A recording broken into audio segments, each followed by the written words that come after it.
Parliament is resumed.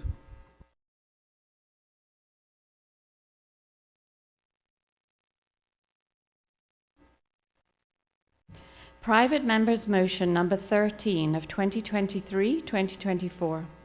Motion on temporarily reducing to 0% the duty charged by government on imports of 1.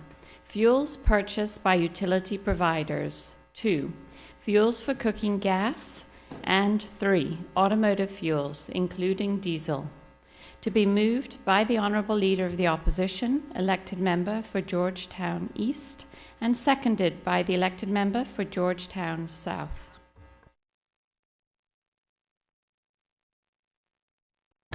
I recognize the Honourable Leader of the Opposition. Thank you, Mr. Speaker. Mr. Speaker, I rise to present Private Members' Motion number 13, standing in my name, that is entitled Temporarily Reducing to 0% the duty charged by government on imports of 1. Fuels purchased by utility providers, 2. Fuels for cooking gas, and 3. Automotive fuels, including diesel. The motion reads, whereas over the past 2 years, the cost of most imported goods has increased due to the impact of the pandemic and the Ukraine war, and whereas although the March 2024 Consumer Price Index showed an increase of 1.5% in overall inflation over the year, higher prices are still seen in key segments. Housing and utilities increased by 2.6%, household repairs increased by 3.5%, health costs increased by 2%, communication costs increased by 7.4%, education costs increased by 7.9%, and rents increased by 11.1%. And whereas since 2021, the cost of essentials like groceries, utilities, and gasoline increased in the Cayman Islands by over 25%, helping create a severe cost of living crisis, significantly increasing the cost of living for families and the cost of doing business. And whereas the increased cost of living has been exacerbated by the significantly increased cost of bank financing and mortgage payments, property insurance costs, and health insurance costs. And whereas the increased fuel costs, including cooking fuels, have a broad impact affecting a wide range of the average consumers and businesses' monthly bills, including utility costs, costs of groceries, transportation costs, food preparation costs, and more. And whereas the Cayman Islands government has benefited from a windfall in additional import duties because of the significantly increased cost of goods and freight, be it therefore resolved that to give some financial relief to the public, the government consider temporarily reducing to 0% for an initial 12-month period the duty charged to recognized fuel importers on importation of 1. Fuels purchased by utility providers, 2. Fuels for cooking gas, and 3. Automotive fuels, including diesel. Be it also resolved that the government obtain a commitment from these fuel importers to pass on the savings to their customers. And be it also resolved that the government consider reintroducing an electricity relief program similar to the one introduced in summer 2023 to reduce electricity costs for families and small businesses during the sweltering summer months. Is there a seconder? Thank you, Mr. Speaker. Mr. Speaker, I rise to second the motion. Thank you.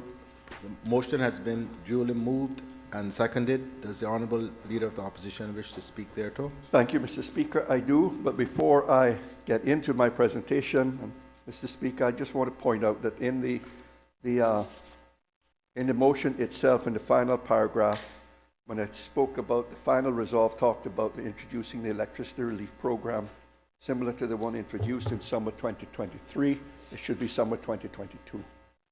Just a small error there. Mr. Speaker, I rise to propose... Mr. Leader, Yes, sir. Just so that we do things properly. Would you please move a motion to amend this resolve section Okay. in that way? And you'll need a seconder. Mr. Speaker. Mr. Speaker, Honorable Minister? Can I finish? Can we finish this? Go ahead. I'll get to the minister's point. Thank you, Mr. Speaker. Mr. Speaker, I propose move a motion to amend the final resolution or final resolved paragraph in my motion to change summer of 2023 to summer of 2022. The motion is moved. Could I have a seconder, please?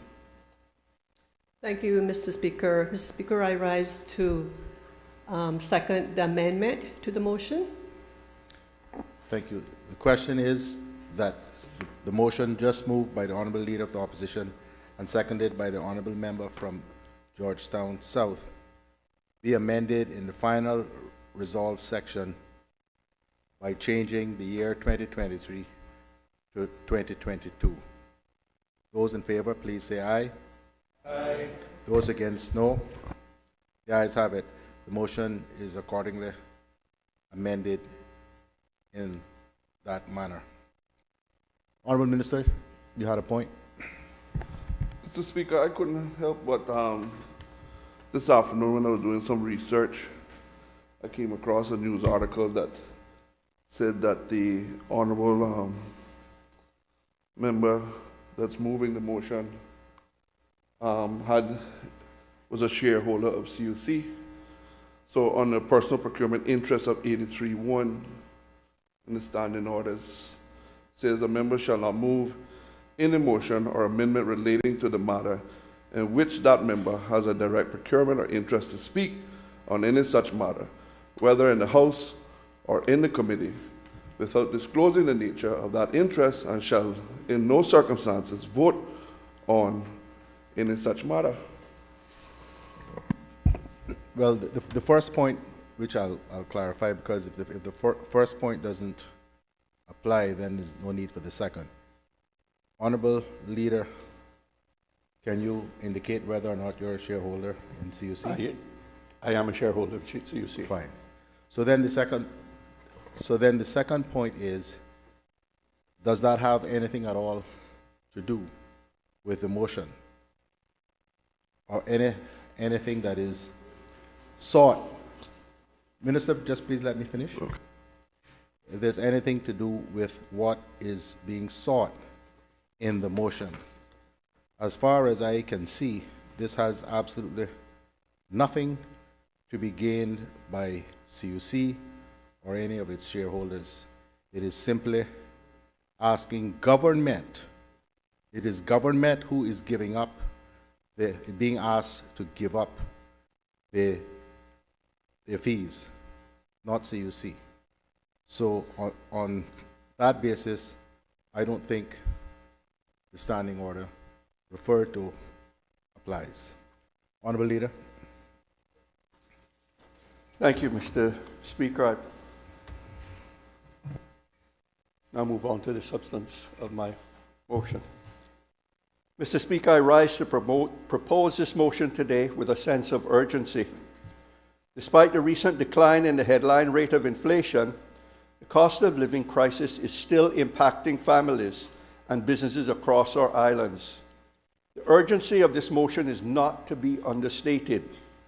If our people are hurting, then it is the government's job to offer immediate help and support to ease the pressures on household budgets. If the government is not doing its job, then it is the obligation of the opposition to point this out and offer immediate solutions such as the one being proposed in this motion today.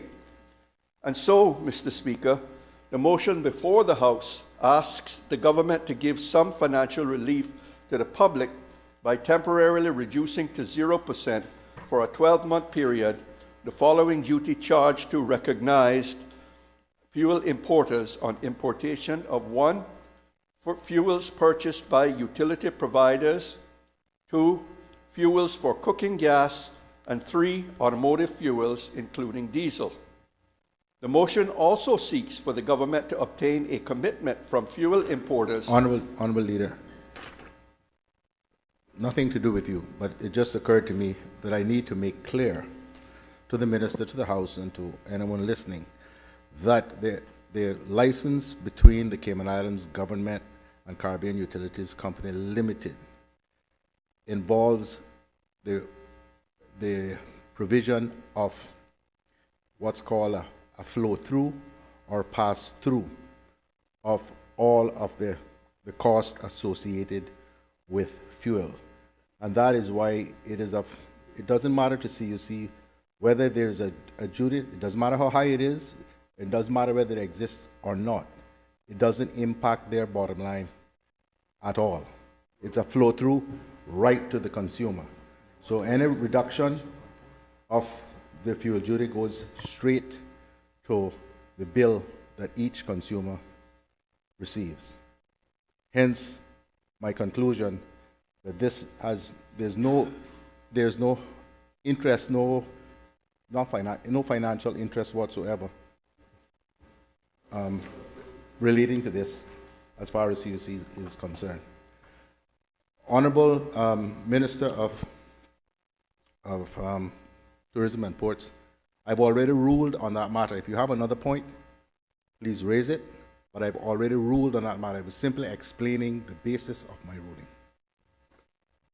Thank you, Mr. Chair. Mr. Speaker, and it's on a point of elucidation. Is there a point of order, sir? Yes, sir. What's the point of order? Quite similar to that of what was raised before, but not to do with CUC. And What is the point of order? That Section 38(1), as per the motion, and I'm really not trying to get in a fight with you this late in the evening, but my point... Honorable Minister, I am more than happy to hear what you have to say, but you've got to direct me to the standing order that you are seeking to invoke. Mr. Speaker, I'm sorry, maybe my voice wasn't loud enough. I did say 83(1), sir. Read it for me, please. The same one that was read before, sir. A member shall not move a motion or amend any such motion. I've already ruled on that point, as I said. Mr. Speaker, I'll take one attempt to just bring your attention to, and if you want me to sit down, I'll sit down. But when we're speaking solely to... Minister, I have ruled on that point. I'm not going to reopen it. Honorable Leader.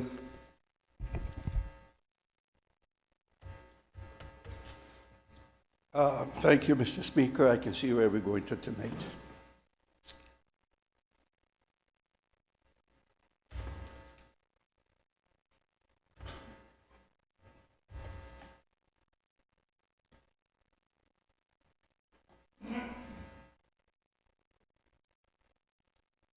You had completed the first paragraphs, I believe. of what you were saying, I believe. Yeah. Mr. Speaker, I'm going to begin with my second paragraph. The motion before the House asks the government to give some financial relief to the public by temporarily reducing to 0% for a 12-month period the following duty charged to recognized fuel importers on importation of 1.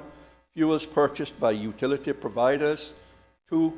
Fuels for cooking gas, and 3. Automotive fuels, including diesel. The motion also seeks for the government to obtain a commitment from fuel importers to pass on the savings to their customers. But as I will note later in my debate, the government does already have appropriate levers to ensure that these reductions are passed on to the public. Lastly, Mr. Speaker, given the expected very high temperatures over the summer, we have asked the government to consider reintroducing an electricity relief program as done in the summer of 2022 to further reduce electricity costs for families during the sweltering summer months. I am certain that earnest conversations between the government and CUC could provide some short-term remedies to help families. Perhaps a temporary delay in the recently agreed electricity rates increases till after the summer could be agreed and would be extremely helpful. Mr. Speaker, I will note that the motion as presented stated that the electricity release program was done in 2023, but I've made that correction and amended the motion, Mr. Speaker. As you know, Mr. Speaker, we have regularly advocated for the government to do more to ease the pressures on households for the past 2.5 years since inflation began to spiral out of control. Had the then packed government, now called the UPM, acted decisively when we first made the case, we would not have to bring this motion. Alas, that moment for action passed without the necessary action being taken. So, here we are today, once again asking on behalf of so many Caymanian families for some relief from the financial pressures they are facing. Mr. Speaker, let me remind this House how we got here. From the outset, it has only been the pressure ministers have faced from members of the opposition that forced them to face up to the cost of living crisis that has been crippling so many in our country. During the June 2022 parliamentary session, the Economics and Statistics Office released its regular consumer price index report showing that inflation had reached 11.2% in the first quarter of the year, up from the already worryingly high mark of 7.6% the previous quarter. Admittedly, this confirmed what we felt as we went about our daily lives. Everything was getting much more expensive. But these figures gave a real substance to what we were all feeling and made clear the scale of the crisis. Any responsible government faced with such an inflationary wave would immediately have made a statement to the House, setting out the action it proposed to take to deal with the obvious threat this posed to families and businesses. However, this was not the case with the government, at least not at first. You will no doubt recall, Mr. Speaker, that in the absence of any such statement from either the then Premier or the then Minister of Finance about the crisis, I was allowed to pose an urgent question asking what the government intended to do about the looming catastrophe for families and businesses that an inflation rate of over 11% represented. You will also recall, Mr. Speaker, that it took the then Premier several hours in a meeting room with his colleagues to answer the question. But the answer he eventually gave was inadequate, and he had and came back again early the following morning to give a more fulsome explanation or answer. I will leave aside the obvious fact that it should not have taken the opposition raising the urgent question for the government to realize action was desperately needed. Instead, if we look at their response, clearly the government did not adequately understand the pain that this sharp spike in inflation was already causing households across our islands. As I have done before, Mr. Speaker, I will acknowledge the welcome short-term assistance with electricity bills that the government finally implemented. And so we are in this motion asking that they implement another such program. It was very successful. I will also acknowledge a small number of other actions that were taken, and many of those, or several of those, were suggestions made by the opposition and supported by us. However, as I have pointed out before, the government's list of apparent action was too often simply the repackaging of other policies rather than any genuine attempt to make a difference.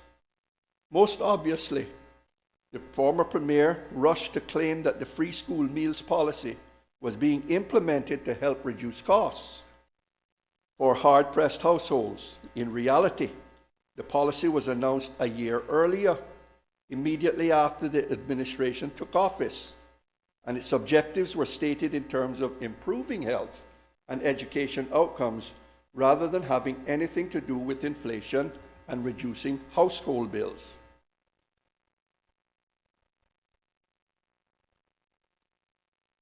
By contrast, Mr. Speaker, we in the opposition spent the last 2 years tirelessly advocating a wide range of measures that would have brought genuine relief to hard-pressed families and businesses. Our dedication and commitment to the people are unwavering, and we will continue to fight for some financial relief for them. Even as the inflation rate begins to cool, many of those actions should still be taken now. So I am proposing this motion here today. In my budget speech at the end of last year, I said, and I quote, "The danger now is that with the inflation rate slowing, the new government will breathe a sigh of relief and once more take its eyes off the ball." Sadly, I think I've been proven right, Mr. Speaker.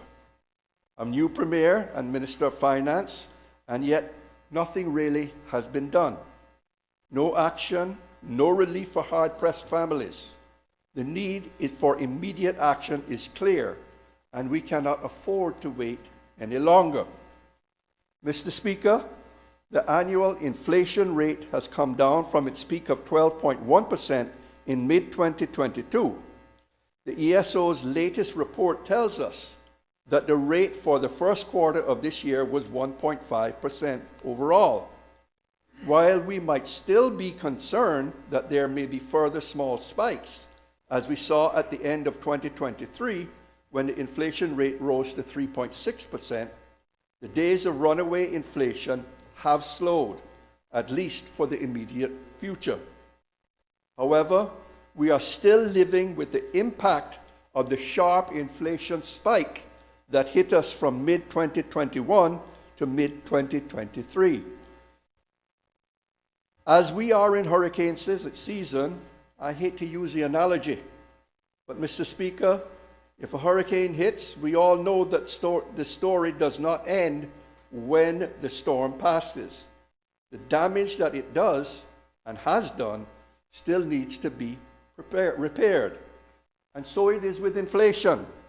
Even if the peak is past, we still need to repair the holes torn in household finances. And what we see, even though inflation has moderated very significantly, prices are still high. They're not coming down. They never will come down. But let's make no mistake, Mr. Speaker, so many of our people continue to struggle. The reason for that is that as we debate this motion today, prices in the Cayman Islands are at least 20% higher than 3 years ago when this government took office. That figure would be frightening enough for most folks, Mr. Speaker, but as we all know, prices have not risen evenly over the last 3 years. For many families, it has been the costs that impact them the most that have seen the sharpest rises. Let me look at some figures for the first quarter of this year and compare them with the 3 years previously, the first quarter of 2021, when the Progressives left office. Let's see how things have changed on this government's watch. Most obviously, the category of spending that has seen the sharpest rise has been housing and utilities, where prices have risen by a third, 33% overall. And only days ago, we had evidence that the cost pressures on families have not gone away. The news that CUC has been given permission to increase its rates by 3.2% retrospectively from the 1st of June was greeted with anger and dismay from most of its customers. The average impact of that increase was described by CUC as only an extra $5 on monthly electricity bills. But Mr. Speaker, that will be $5 a month, which many will be struggling to find. A further illustration, if any were needed, of why government action to bring down monthly bills is so badly needed. Actual rents paid in Cayman have increased a staggering 33% also in just 3 years. Government's own data tells us that the average rent for a 2-bedroom apartment is now a shade under $2,000 a month in Bordentown and West Bay. While in Georgetown, a young family needs to find an average of $2,134 a month for a similar apartment. Utility bills have also gone up. Prices rose for electricity, but the government offered some help. We said then that more help was needed and that import duties on various fuels should be temporarily reduced to nil. As the monthly bills have shot up, the cost of daily life is weighing heavy on many Caymanian families. If you wake up in the morning and fancy scrambled eggs for breakfast, today you will be paying 47% more for those eggs in the grocery store than 3 years ago. If you have coffee with your breakfast, price has gone up 26% in 3 years. If, like many Caymanians, you add sugar to that coffee, then you are paying an eye-watering 95% more for that sugar than when this government took office. If after breakfast you drive to work, the cost of the gas you use might have fallen a bit from its peak, but it's still 34% higher than 3 years previously. If you stop on your way home to buy a few shoes for your kids, new shoes for your kids, and you all know how quickly kids grow through a pair of shoes, the cost of those shoes will be 39% higher than when government took office. I could go on, Mr. Speaker, but I suspect my point is made. Crucially, we know that as prices have increased, wages have failed to keep pace. Few Caymanians will take home 20% more pay than 3 years ago to match the overall inflation. I doubt there are many who will have seen a 33% increase in pay necessary just to keep up with rent rises. For most people, wages have remained flat. The last labor force survey, which gave results from last fall, noted a slight reduction of about 5% over the previous 3 years in the numbers of Caymanians in the lowest wage bands. However, nearly 4,000 working Caymanians receive a monthly wage of less than $2,400. Some 4,400 more Caymanians receive over $2,400, but less than $3,600 a month. Therefore, some 39% of Caymanians are in jobs where the pay is under $3,600 a month. No wonder, Mr. Speaker, so many of them find it difficult and find rents unaffordable. No wonder so many are struggling with the spiraling utility bills. No wonder so many must go without, or at best, cut back on weekly grocery shopping. The reality is, as I have described, massive increases in the prices Caymanians pay every day, every week, every month for the basics like a roof over their head, food on their table, and gas in their tank. The reality is that at the same time, their wages have barely gone up, if at all. It is no wonder so many Caymanians tell us that they feel worse off. It is no wonder that those families feel disillusioned and forgotten. But those Caymanian families, Mr. Speaker, have not been forgotten by the progressives. We will not abandon them to cope if they can. That's why, once again, we call on the government to finally realize the depth of this crisis and take meaningful action. The specific actions that we are asking the government to consider taking in this motion would bring much. The specific actions we are asking the government to consider taking in this motion would bring much needed and immediate relief to households and businesses for the next 12 months. We are calling for the government to consider temporarily reducing to 0% the duty charged on on imports of fuels purchased by utility providers, fuels for cooking gas, and automotive fuels, including diesel. In our view, this is the best mechanism available to the government to give general relief. And Mr. Speaker, I digress here a little bit, but just want to mention that our fellow overseas territory of Bermuda, within the last month, their utility, Bermuda Electric Company, was awarded an increase in their rates. And they found themselves being criticized and the people crying out against the increases. The government acted immediately, and they turned around and they instituted a similar program like what I'm asking for tonight, reducing the rate on the duties that are imposed on fuel consumed by the electric company. They reduced it from 20% to 8%. And the cost, the estimated cost to them as a result of doing that is some $10 million. But others are looking and doing that and giving their people relief. It is also the mechanism, Mr. Speaker, where the government can best be assured that the relief offered will find its way through to customers.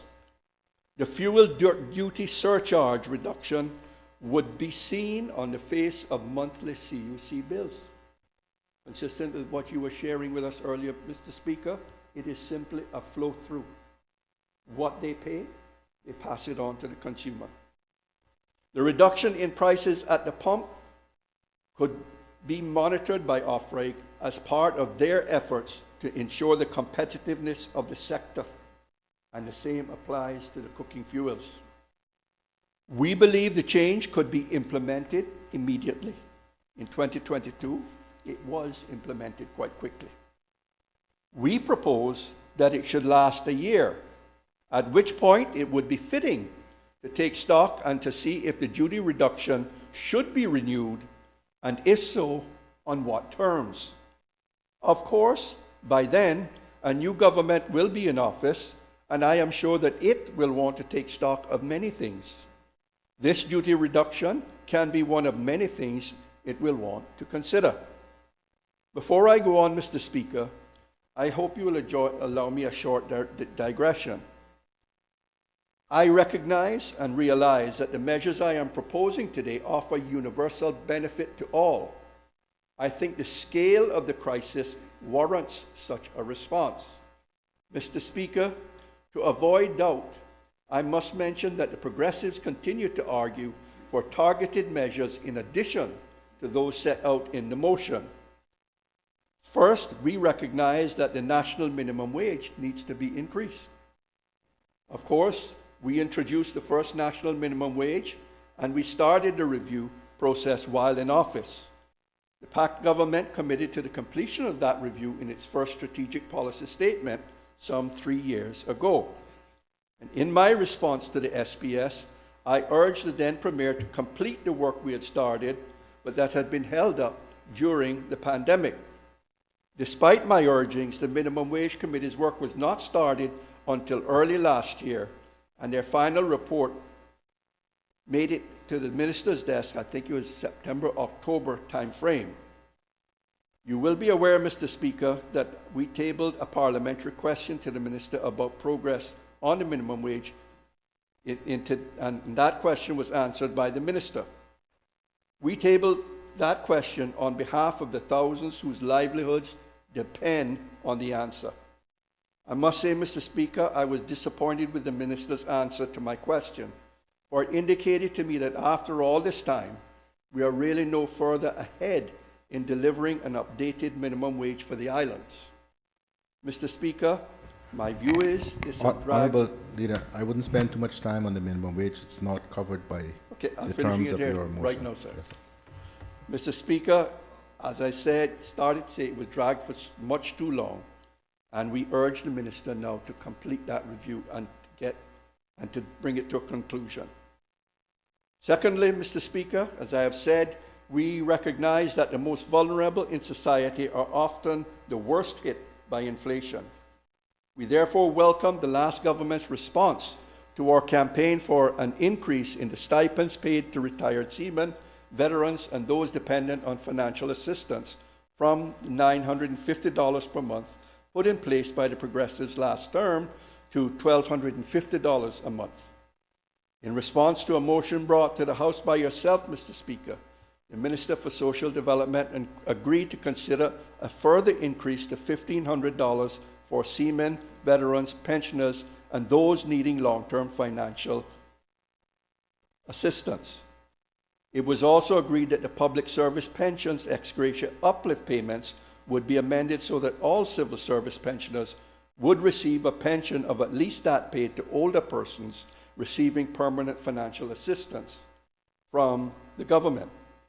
While that long-serving pensioner increase finally did happen, members will have seen recent announcement that those civil service pensioners will not be seeing their stipends increased while other public service pensioners are raised, nor has action been taken to move forward with the general uplift in stipends to $1,500 monthly.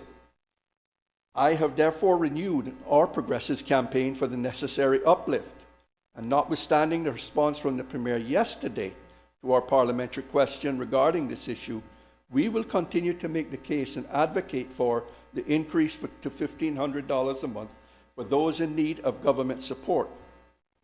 Mr. Speaker, let me pause to acknowledge that some in our society may question such increase, but I ask that they recognize that people today live longer and in far too many cases are outliving what they have saved.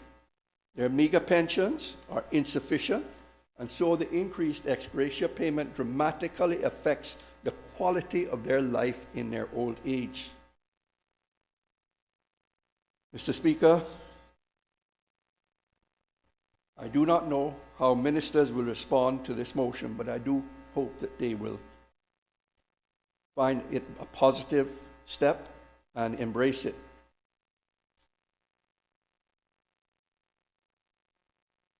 If the pattern we have, I urge them not to do this with their motion. Let me get my back up here. If the pattern we have seen in previous sittings of the House is repeated, the government may enthusiastically support the motion and then do nothing Honourable about Leader. it. Yes. You have a point of order? Yes, Mr. Honourable Speaker. Minister. This give me 2 seconds to find a relevant point of order. It's in respect to reading. I believe I've given a lot of leeway, and if the member is going to read from a particular document, he should provide copies to this Honourable House. Now, the standing orders speak to percuous notes that you can take and refer to them, but he's read from the very start to where he is now. So he's reading from a document. How do I know, and how do the people of this country know whether somebody prepared that speech for him? He's not supposed to be reading. Only members of cabinet are supposed to be reading from statements. So if he's going to provide what he's had prepared for Honourable House, then so be it. If you give me a second, Mr. Speaker, I can bring up the relevant standing Honourable orders. Minister, I am more than well aware of the provisions of those standing orders, except the one that you just invented, which is that only cabinet ministers can read. Honourable Leader of the Opposition, please continue. Aye.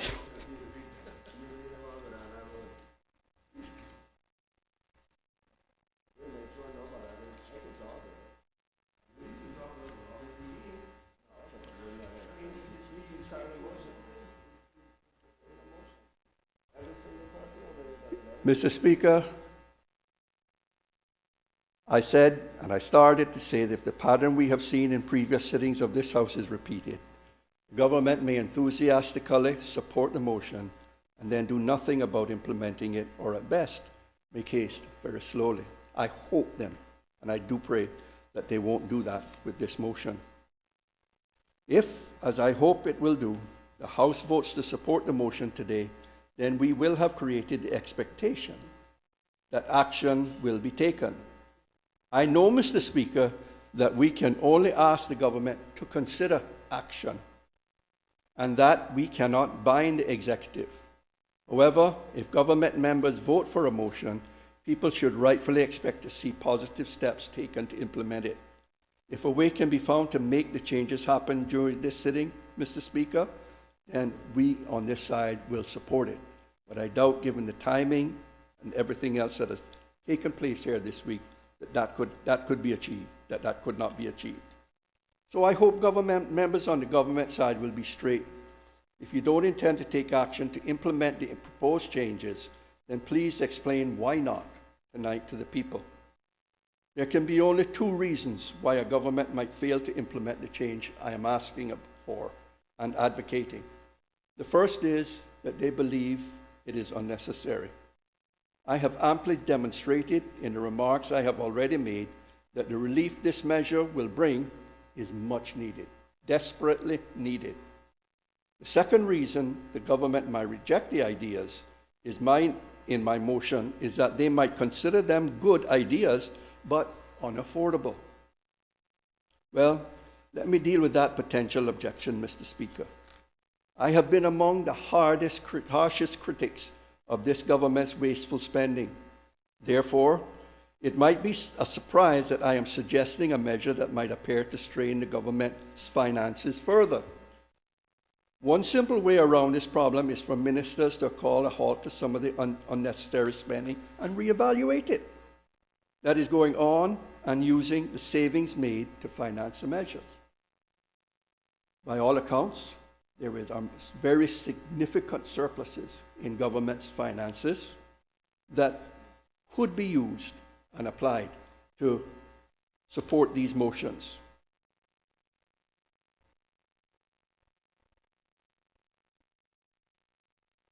This would have, Mr. Speaker, the double benefit of bringing much-needed relief to households and businesses while reducing at least some of the spending that this government has become famous for. However, having failed to persuade ministers to curb their spending during the budget debate,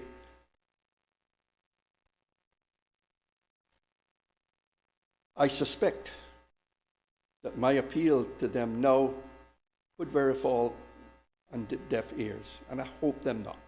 I hope tonight I am wrong. Mr. Speaker, I believe that in short, the government already has more than enough money in its coffers to make the proposed duty reductions affordable. The funding is there. Mr. Speaker, I have demonstrated in these remarks this evening that the proposed fuel duty reduction is necessary if we are to do something to support the thousands of families and businesses still struggling to come to terms with the cost of living crisis. Mr. Speaker, I believe that I have clearly demonstrated that the changes I am proposing are affordable for the government. They can do it. I know they can do it. And it's all it takes is for them to accept and to agree to take the request on board and give it due consideration. So I conclude tonight, Mr. Speaker, by urging all members to support the motion before this House tonight. Thank you, Mr. Speaker. Does any other member wish to speak? The Honourable Minister for Tourism and Ports. Thank you, Mr. Speaker. Mr. Speaker, I want to say thank you to the Honourable Leader of Opposition for bringing the motion, giving this Honourable House the opportunity to discuss ways to reduce the cost of living to Caymanians and all those who live in the Cayman Islands. Mr. Speaker, I don't think you will find that arguments from this side would be one of opposing finding solutions to reduce the high costs that we are dealing with in respect to inflation. Mr. Speaker, like the Honourable Member has highlighted, the government has done parts of what this motion already outlines already. And the fact that the motion says consider, I know the Honourable Acting Premier will speak solely on our behalf in respect to the consideration.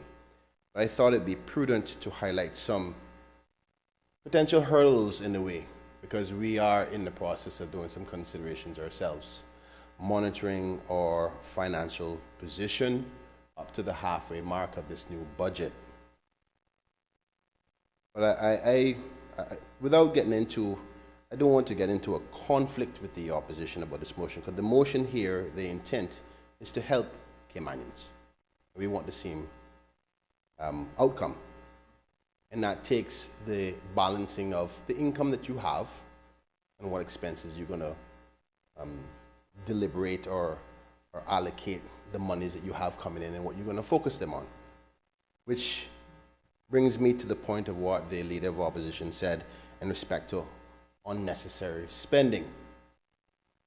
Mr. Speaker, naturally somebody in opposition would say such terminology as unnecessary spending, but I would recall that this whole Parliament supported the budget that was passed, and all the allocations within that budget were approved by this Parliament.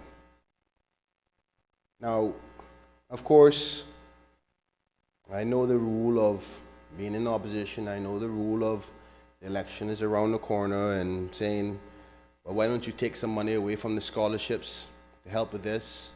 Or let's take some money away from NGS 55 to take away from health care. Let's take away some money from the road allocations. Let's take some money away from the civil servants that we're paying them with. Mr. Speaker, the truth is, and quite like what I had been exposed to when I was in opposition, and I remember the Leader of Opposition being the Minister of Finance, talking about that balancing act. It's never an easy one because, Mr. Speaker, everybody will say where the priority should be. But let me not stray away from the truth and the importance of what the member is trying to accomplish, which is to help reduce. And I think I'm confident in saying that the government will consider ways to do so. But as I was trying to rise earlier, Mr. Speaker, not to conflict with you in any way, I recognize the power of this Honourable House lies within your hands. But some of the areas I had conflicts with and difficulty with, I think the member referred to them within his reading of his speech, was the part that spoke not about CUC. I agree with you wholeheartedly because the pass-through cost is there. And that is a process of audit that we as government can ensure on the bill goes directly to the consumer.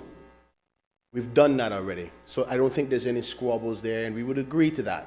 Matter of fact, we have to assess what and quantify what is the value of the proposition proposed by the member. And the truth of the matter is, it's hard to evaluate that outside of the CUC component, which leads me to the other elements of his resolve section. And I'll read it one more time just for detail and clarification. It says, be it therefore resolved that to give some financial relief to the public, which I agree with, I think most members will, the government considers temporarily reducing to 0% for initial 12 months, so we can quantify that from a CUC perspective based on the averages, and we have an idea what that is, and the Honourable Acting Premier will address that shortly. The duties charged to recognize fuel importers on importation of fuel purchases by utility providers. I would think that would cover the CUC component. Fuel for cooking gas and automotive fuels, including diesel. Now, Mr. Speaker, I had the luxury of being selected by the Honourable Chair for the review on fuel committee. In that task of trying to figure out ways to resolve the fuel cost, because we know the fuel is a key component to the relevant expenses of the Cayman Islands. One of our biggest challenges is, where's the authority in law to mandate a gas station, a cooking gas company, to say the government has just reduced 25 cents on that fuel, therefore you have to bring your price down by 25%, because I've yet to find it. So unlike the agreement with CUC, which we've done before, we know it's practical and can happen, it would be very difficult, even for Ofreg within its current structure of power, which, in my humble opinion, needs to be reformed so it has more strength and more teeth, but that goes into the power of price control. So what the member is asking, and that's why I'm happy that he understands that the government can consider, but there's other factors we need to put together to say whether we can go down this route. Is this the best way to get the relief to our people that we want to do also? The government wants to give relief, and we're constantly monitoring okay, we're at the halfway mark. Where is our surplus at?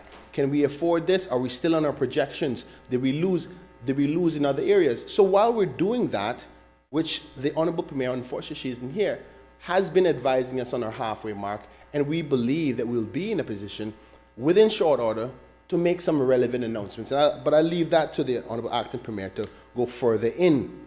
But I have difficulty, though the support of this motion is intended, how do you audit the other components of it to ensure that when government gives up those taxes and fees that we collect on their behalf, it's passed back down to them when you go to the gas station? So for example, you're buying 1 gallon of gas.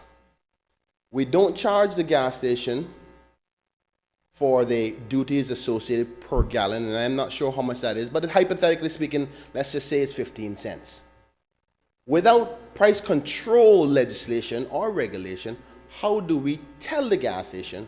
And I'm open to the member highlighting what section of the fuel regulation or legislation that tells OFREG that they can price control for us to say, we're watching you, we gave you 15 cents off, therefore your price has to go down by 15 cents in order to pass it on.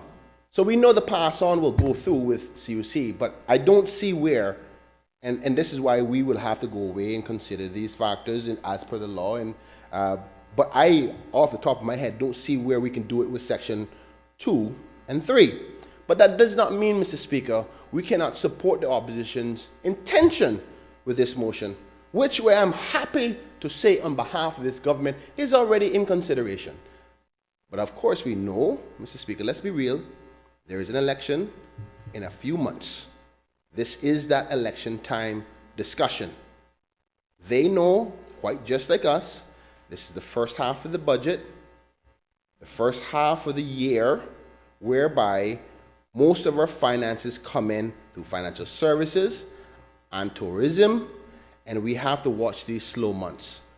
So they're strategic. They know this. They've been here before. They will go, let's do it now before the government takes action themselves and put in an incentive program. Because, Mr. Speaker, the truth is, we have a track record of doing that ourselves. They mentioned it themselves in the motion. What I would ask is that when we get to the conclusion of this motion, that the opposition recognize that we have already intentions, but it's not only the way that they suggested, because we know what will happen, Mr. Speaker. We know what will happen. There will be a statement sent out by video where the Honorable Leader of Opposition said, the opposition got the government to reduce this and to reduce that. While nobody talks about the fact is that because we haven't said it yet, that while we're here working behind the scenes, watching the money, making sure that we can still pay the civil servants, making sure that we can still send our children off to school by scholarships, making sure that HSA can have enough money to give medical care, making sure that our seniors' pension, yes, they still want to add more money, another set of, I'm not even sure how much the increase will go from $250 to $1,500. We have to balance that consideration that has been asked. While we still have to consider those things, and making sure that we prance at the right time, they get to say, look, we're the cause of it. There's a level of more responsibility on this side. Mr. Speaker, I do remember when I was over there going, and you would look at me and say, yeah, we got a lot more things to balance, and I understand it today. But I understand the politics. But the good thing is that they admitted themselves that we've done this before. So give us the time at the 3/4 mark of the year when we can have a better understanding of our finances, because we're monitoring that. That's why we had the financial secretary ask them. They just got the halfway mark on where we're at. So we intend to do that. If you want to take the glory for it, go be. When we announce it, say, you can get up and tell everybody you're the one that decided. But let the people tell the truth today that we're already in consideration. We have a formula that we've used before. But we can't do every single thing. That's the point that I'm trying to make. Now, that doesn't sound good because everybody wants to have an answer. But we will assess the finances. We will consider whether these particular options are best, but there's other ways to help directly. You know, the truth is, Mr. Speaker, here's how I can look at this.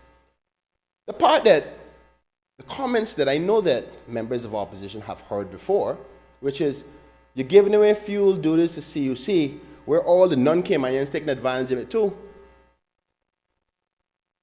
The truth is, if it was up to me, I think it may be better to directly call the Caymanians themselves and say, see a couple $100 directly to each one of them, because the population is less than 50% Caymanian now.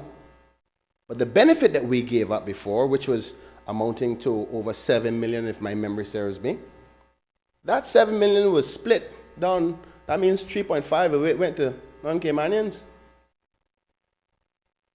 I would say let's put the residents in there too to make it fair, because they're on their path to Caymanian. But the people on work permit, we're supposed to be giving them benefit? I don't think so, because the truth, in my humble opinion, if you came here on work permit, the salary that you accepted, if you can't live off of that, that means you shouldn't come. That's my opinion. So we have to make sure we make the right assessment as to when the benefit gets, to make sure that benefit gets directly to Caymanians and those who are permanent residents. That's my opinion. Now, collectively, we have to make that call. And as I said, the acting premier will further on that. But I want the member to not try, you're going to do it anyway. It's politics time, 8 months away from an election. This is campaign time. But granted, I cannot say that he's not right to try to do what he has to do to get it down. But while he's saying, oh, we are trying to do this, we, the government, is trying to do it too. You see, if we were fledgless and just giving, you know what, Mr. Speaker, bear with me for a minute. Because I remember when we gave out, during the Christmas, the bonus and the relief to the seniors, you know what they said? You know what they said? Irresponsible spending. Matter of fact, it's probably the unnecessary spending that he was speaking about before. So you're damned if you do, you're damned if you don't. If we give it out, they're going to say they vote buy-in right before election. I'm talking about this because it's relevant to the motion, but also, Mr. Speaker, so the public can hear. I know what it means to bring a motion at this time from opposition. So if we pass it, oh, we got them to do it. If you don't pass it, they don't care. The truth is the government is already considering it. And if the opposition is willing to be patient and see what the government does, they'll see that we will have programs coming when we can better assess the full year's surpluses, or at the very least the third quarter, when we have more confidence that all things are paid for. Because the one thing that they also spoke about was the amount that's in the budget and how close we are to the, forgive me, Mr. Speaker.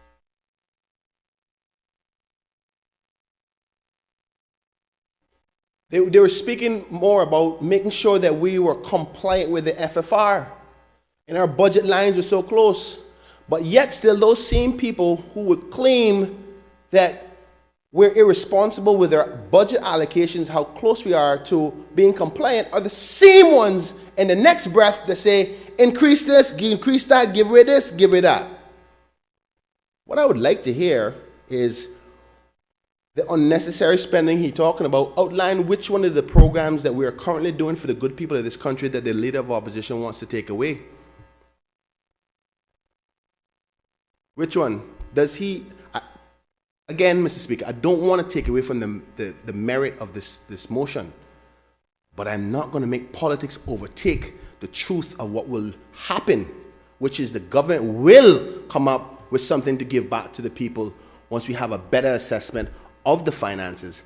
But I'm not going to make him play that game. I've been there. I know what that is about. So I'm asking him, which one? Does he want to stop the scholarships for the 17 million just for the CUC that we've calculated so far that he's asking for? Are we going to take it from the Siemens? Are we going to take it from the East-West? Are we going to take it from the food program for the schools? Are we going to take it from housing? Are we going to take it away from the NAU? Or are we going to take it away from health? Where are we going to take it from? Because we're not going to play this political game with the people's minds. We don't have an endless pot. Yes, the people are in need, and we want to give more, and we will. But as the former Minister of Finance, he knows how this works. He knows when our revenues come in and the timelines of it.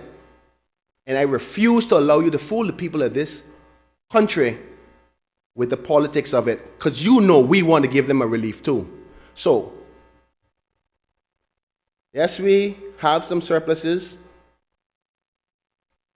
Yes, we will continue to assess where, and Mr. Speaker, I want to try to educate the committee, the House tonight, about surpluses and the tricks to surpluses. Here's why.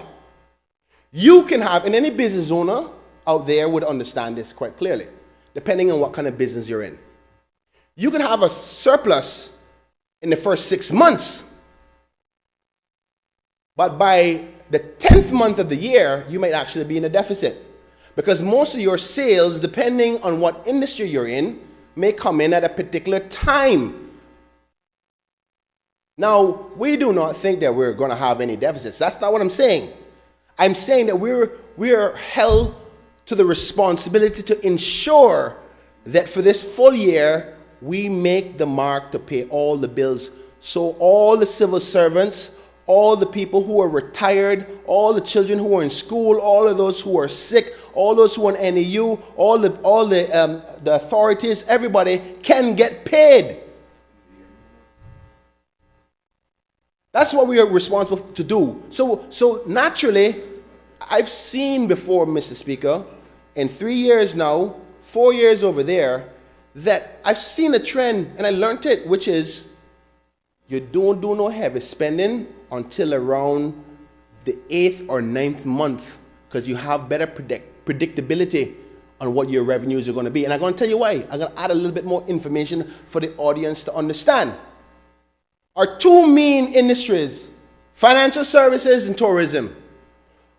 Those in tourism, like the former minister, knows that we're going into the slow season, aren't we? All right. So the revenues from tourism, taxes, and fees are going to start to slow down. So you see that surplus we had in the first 6 months is to make up for those slow months. And it's only when we say, okay, the projections for those slow months, that quarter of slowness before financial services and tourism start to pick back up again in the last quarter, do we say, okay, we covered the slow months, we made the projections, we made past that line, all the projections for the next 4 to 3 months look good, we can, and we still got that little surplus, let's make that initiative that we wanted to do. Because we're now what we call more in the safe zone. The other part, the Honorable Leader of Opposition did not highlight. We're in hurricane season. Now, hypothetically speaking, the proposal that the Honorable Member is suggesting costs $25 million. And God forbid, knock on wood, Heavenly Father, hear my voice tonight. I'm only saying this for as an example. We have a hurricane. Where are we going to get the revenue from to help the people who are in need to get recovery? You see the different things that we have to consider on this side? But no, they're going to say, oh, the government don't care about you. Of course we care. Listen to me, I wish I can give every Cayman $1 million tonight. But you see what they want us to do, the little newbies, the new ones over here, say, see, they don't know how to handle the money. They want us to go ahead. They say, fall for the trap of the 1500, fall for the trap again, CUC, fall for the trap for this. They pressure us, and I like the move, you know, because I know opposition. I like the move. Ask for plenty, but accuse them of not being responsible. How can you do two things in one voice? Come on, especially knowing coming from it.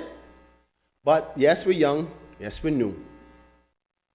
But thankfully, for legends like the Honorable Premier, and call it what you want to call it, but the former Speaker of the House, Mr. Bush, give us a little guidance. And the good civil servants, the Financial Secretary, who has been there guiding the last government, the government before that, and the government before that, on how to manage our finances. So, every one of us on the government side here are people saying, give me some more, I need help. You don't think we go to the financial secretary and say, guys, can we afford anything? You don't think that we go to the technocrats who have advised the same government that is asking us now? We went to the same one that you went to, and he's telling us the same thing. Listen, take your time. We're going to do it. Things looking good. Just take your time. You will be able to deliver. And I remember when I was over there, you said the same thing. So let's not play the politics game. I know there's election around the corner, but I don't allow you to do that to the listening audience, because I know the videos don't come. But do not try to fool the people. Now, I tell you what. If the government can't deliver something before Christmas start to come, then you have a right, because by then you all know that we have passed the slow period, the hurricane period is done, and all our revenue markers would have been made. And if we're still in a financial position, we haven't done nothing, then I give you credit. I would say to you, hold me accountable. But do not try to trick the people when you know how this financial model of this business called Cayman works. Because you've been in the seat before. This government will help the people. We will have something to give back to the people. But you don't play politics with it. So I'm preempting your strike, if you understand what I'm trying to do, leader of opposition. Because I know the strike coming after this. Regardless if we support it or don't support it, this is a political move. And I don't think our people should fall for that. Trust me, Mr. Speaker, I feel the pain of my people. You heard me in my last debate talking about housing. You know who they come to when they need help with CUC, are sick and tired of seeing CUC vouchers. Matter of fact, Mr. Speaker, for evidence purposes, I'll show you. Because the country need to see it. See ya? This is what we have to do as members. See ya? Food cards. Out of our own salaries. Thank God some good donors sometimes helps us. We're people, we are people, we know, we feel it.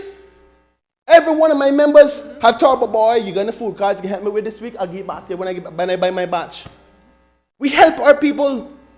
But it's the taxpayers' money, it's everybody's money. We can't just be loose with it. And when we loose with it, then the first person who's going to hold us accountable is the same opposition who's throwing out give to accuse us of saying, see, they couldn't manage the country. It's a $2 billion and they lose it. I know that line, and then I'm falling for it. Because one thing you're going to say, you didn't like my policies, but you're not going to say that we ruined the country.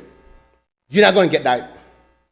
So we understand the feeling. We help our people. We spend thousands of dollars out of our own money. Matter of fact, half of us, we're in debt.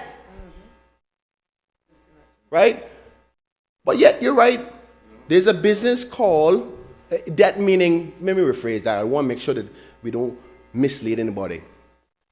Most of us are less better off from a financial perspective being in government than before, because our disposable income that we used to get all goes back out to the people. Rightfully so. I feel good when I can help my people. Matter of fact, I got a couple calls I need to respond to tonight after Parliament to help. CUC, date gone, you know. We know how it goes. So it's not that we don't want to do it, but we have a response. When the big corporations call us up and say, how are you running that company called the Cayman Islands? You're a bit irresponsible. Your debt service ratios are not being met. Mr. Speaker, I can go on and go on, because you know me, I like to put it down. But I think I don't, because God knows which clip they're going to use to try to sell a picture that is different than what I said. But let me make this clear. We are going to help our people. We want to help our people. We have to do it in a managed way. The most conservative person I've seen in politics yet is the current acting premier. I've seen him fight to get more help for NAU because of people who need it. But I can promise you this. When the time comes from a financial services benefits and tourism benefits that we see that, all right, we can strike, trust me, this government going to give, because you don't think that we want to get elected too, or what? We want to get elected too. I know your politics game. But we have to do it when we are certain that we've made profits. where we can afford to give back. Because the truth is, the people need it back. They're going through hard times. Anyway, Mr. Speaker, I want to congratulate the Leader of Opposition, and I support him in his continued effort to try to reduce the cost of living for the people. But I beg him to not play politics when you know the truth. You know what this reminds me of, Mr. Speaker? This reminds me of sitting with, not remind me of opposition.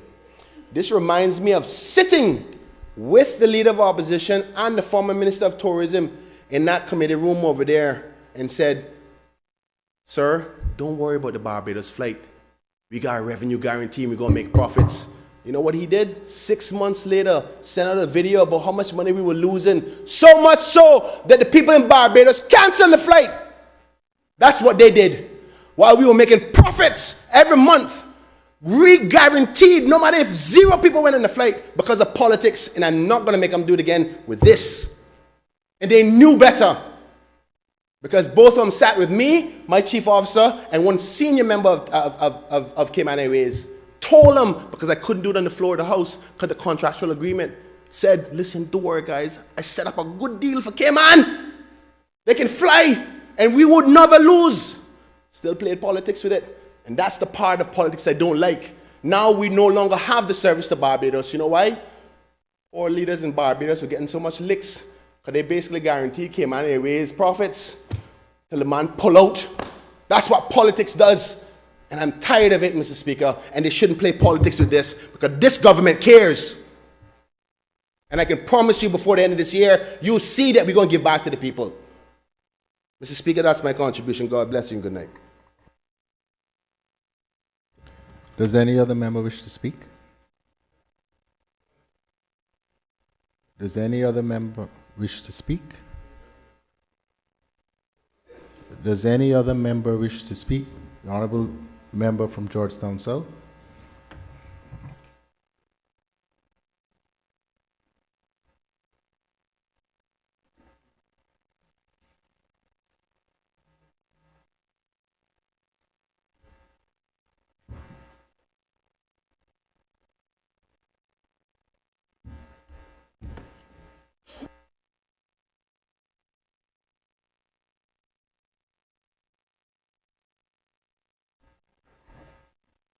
Thank you, Mr. Speaker. Well, I think the campaign has started. Wow. I love you too, but holy moly. Mr. Speaker, as the seconder of this private member's motion, I rise to speak very briefly on this motion. In his opening remarks, when proposing the motion, the Leader of the Opposition very cably outlined why this motion to ease the cost of living pressures on Caymanians and residents is so necessary. And he clearly established that that measure is very much affordable should the government wish, at long last, to prioritize action to ease the hardship being experienced on our islands. In demonstrating the need for action, Mr. Speaker, the leader focused on the big picture. He drew upon the facts and figures produced by the government itself to show that the cost of living has spiraled while this government has been in office. He also made the case that inflation has been felt most acutely by those most in need. And I would like to echo the remarks he made about the need for government to provide an extra support for the most vulnerable in our community. And most of you will know how much I care about our most vulnerable, particularly our seniors. I fully endorsed his calls for the necessary uprating of the national minimum wage and for the increase in stipends to seafarers, veterans, civil service, pensioners and others in need to the $1,500 per month. Mr. Speaker, you're well aware that both of those issues have been ones that the Progressives have been lobbying heavily over in recent months. Our campaigning on behalf of those in need across these islands will continue as long as it is necessary to push this government into action. The Leader of the Opposition produced a dazzling array of statistical evidence to support the proposals set out in his motion. However, while one cannot but agree with the case he made, for me, the real impact of inflation is found not in the pages of the weighty reports produced by the Economics and Statistics Office, but in the real lived experience of my constituents. I'm sure that I'm not alone amongst members of Parliament here today in having received countless calls from our constituents over the last 2 years or more, seeking help and support in the face of hardship.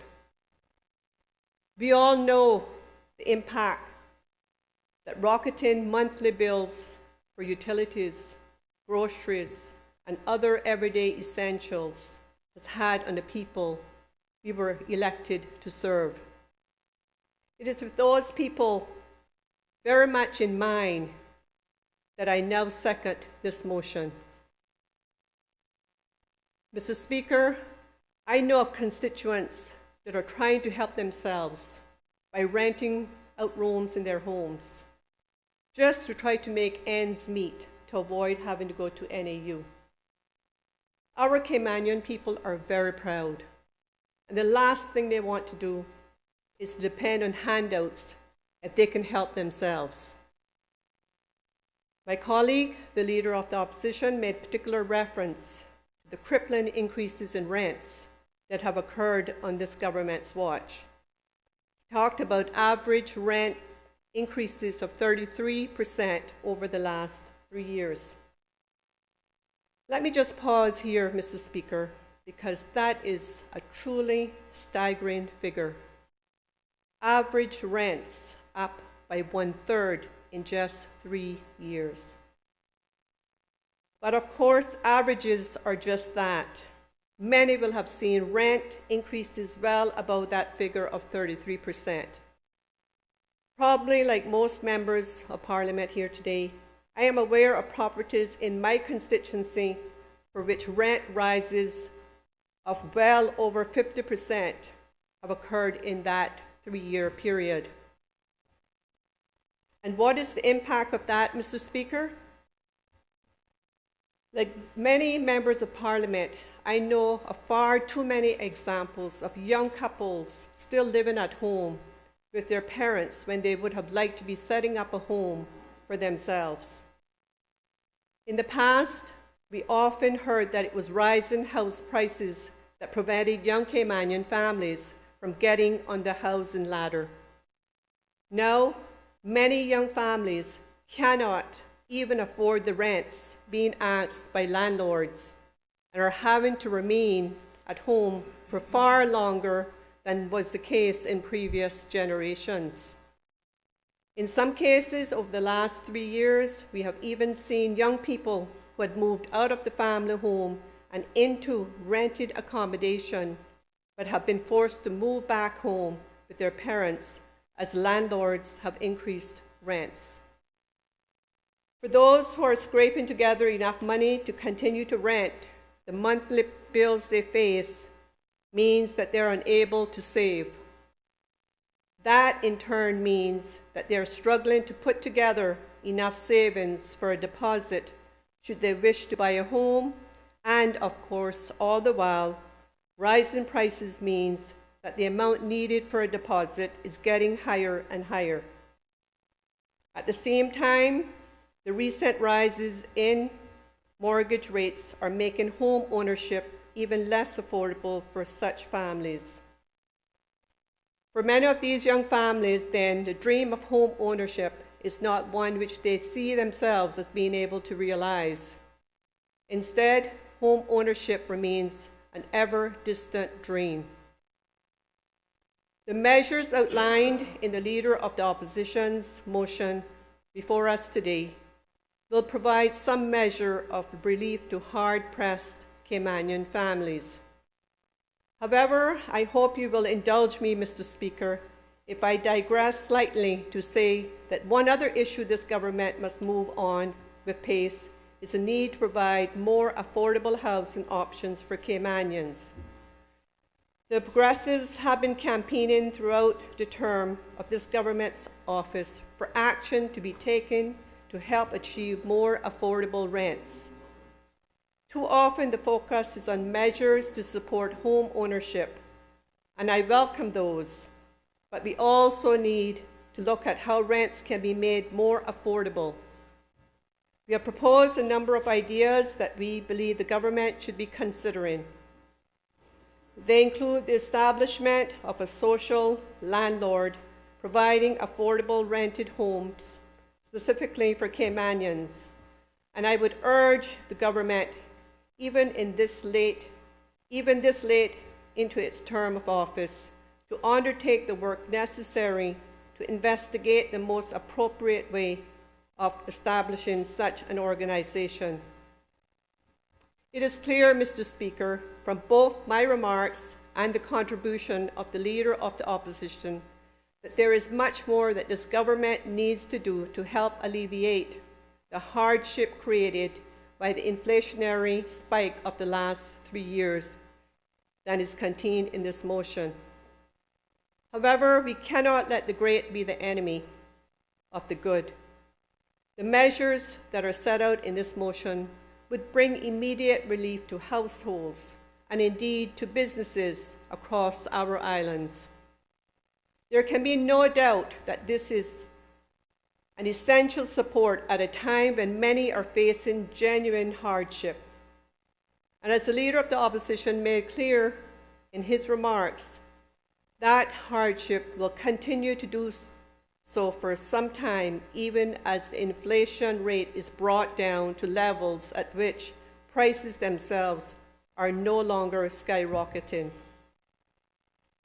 Our people look to this Parliament, and they look to us as members of Parliament to take the action necessary to promote and defend their interest. Far too long, they have seen a government which is out of touch with their lived experience, a government that seems not to grasp the hardship that the recent inflationary spiral has created. As the Leader of the Opposition observed, it has only been pressure from the opposition that has forced the government to take any action at all to combat the impact of inflation. Rest assured, Mr. Speaker, that we will continue to press the government to do so, to do more. This motion and its proposals for immediate financial support to households and businesses is but another step in our campaign. It is time for this government finally to act, and I urge all members of Parliament to support this motion before us today. I thank you, Mr. Speaker. Does any other member wish to speak? Does any other member wish to speak? Does any other member wish to speak? The Honourable Acting Premier.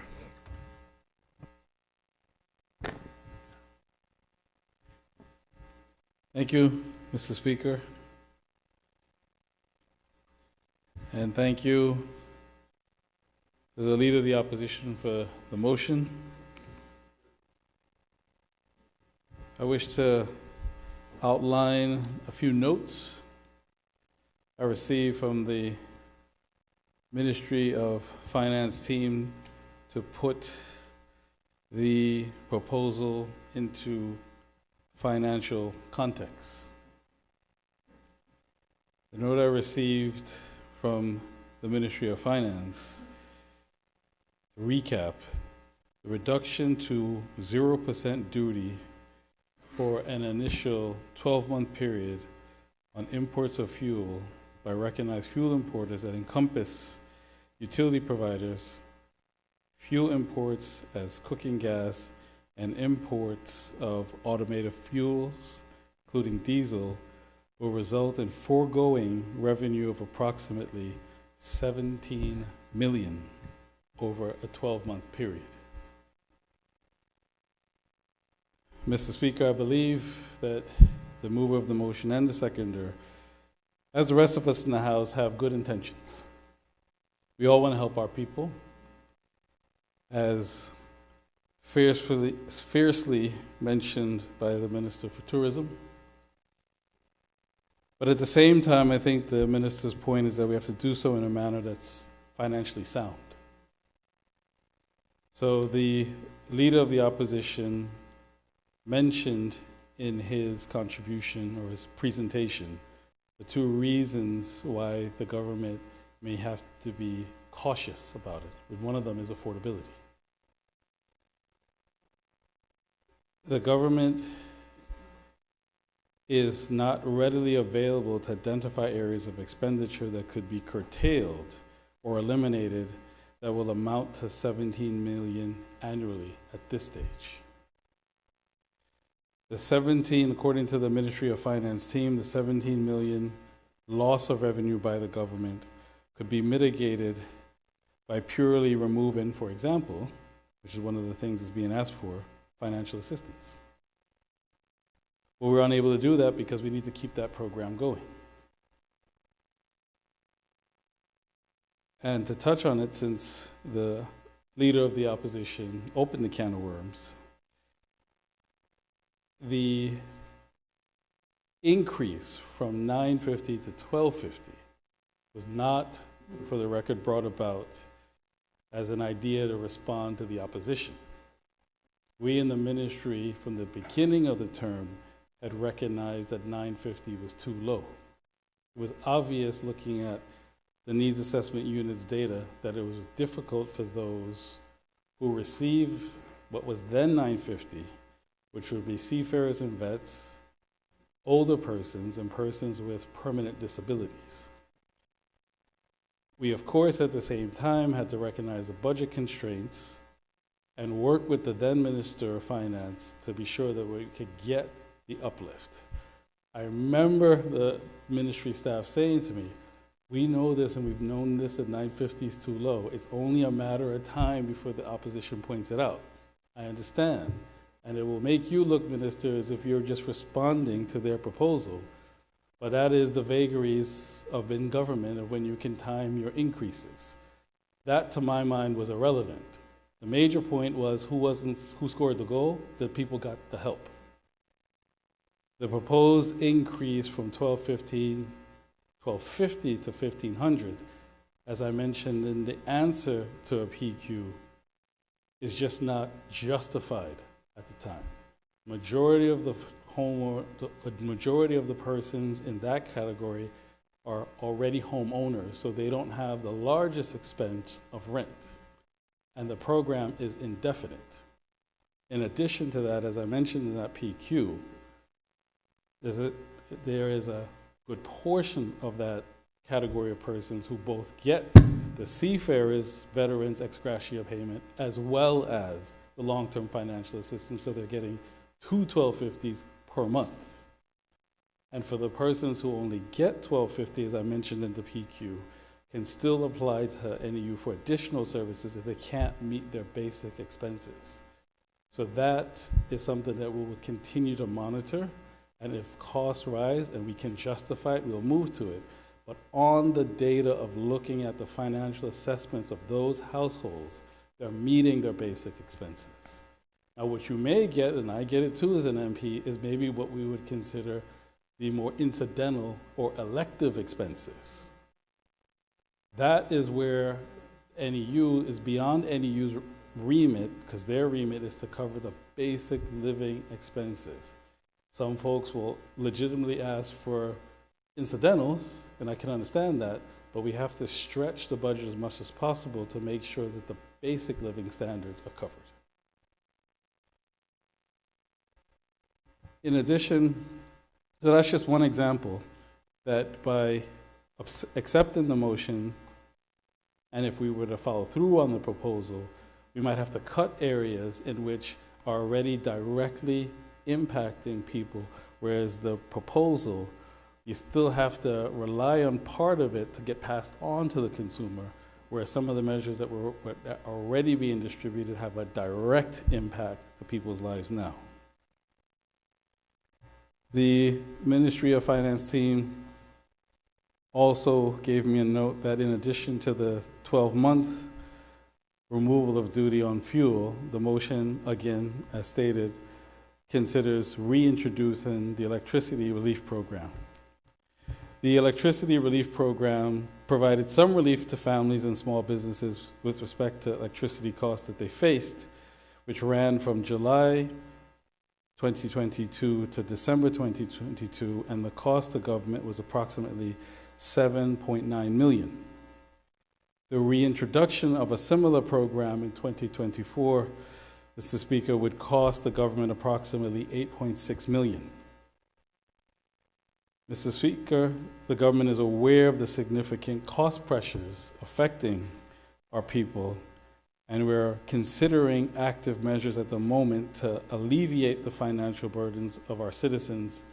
But again, we have to look at it in the round, as the Minister for Tourism suggested, in a responsible way. So what does that mean in terms of next steps, Mr. Speaker? The Ministry of Finance is going to use the half-year results, which are as at 30 June of this year, with the assistance of chief officers and chief financial officers across government's 21 ministries, portfolios, and offices to project as much as possible government's financial results for 6 months. There, once we have that analysis, which should be completed in the next few weeks, we can then decide the ways in which we can best help our people. So to consider these proposals, but consider them against other proposals and which ones would have the most direct impact and that are affordable. And that discussion has already happened at caucus level to think about additional expenditures in respect to items that are already listed as part of the government's 2024 budget, might just need an additional boost. So in conclusion, I would just say that we all want to help our people. We all want to consider the proposals, and they will be considered. They're not just being said so that we can walk out of here to say we consider it, but we're not going to do it. But there's a real world. There are other expenses, as Minister has outlined, that we have to balance and be able to help our people, but still keep the good ship Cayman in good financial order. So I hope that will give the members some comfort that it will be considered, but it's heavily qualified for the factors that I mentioned. Thank you, Mr. Speaker.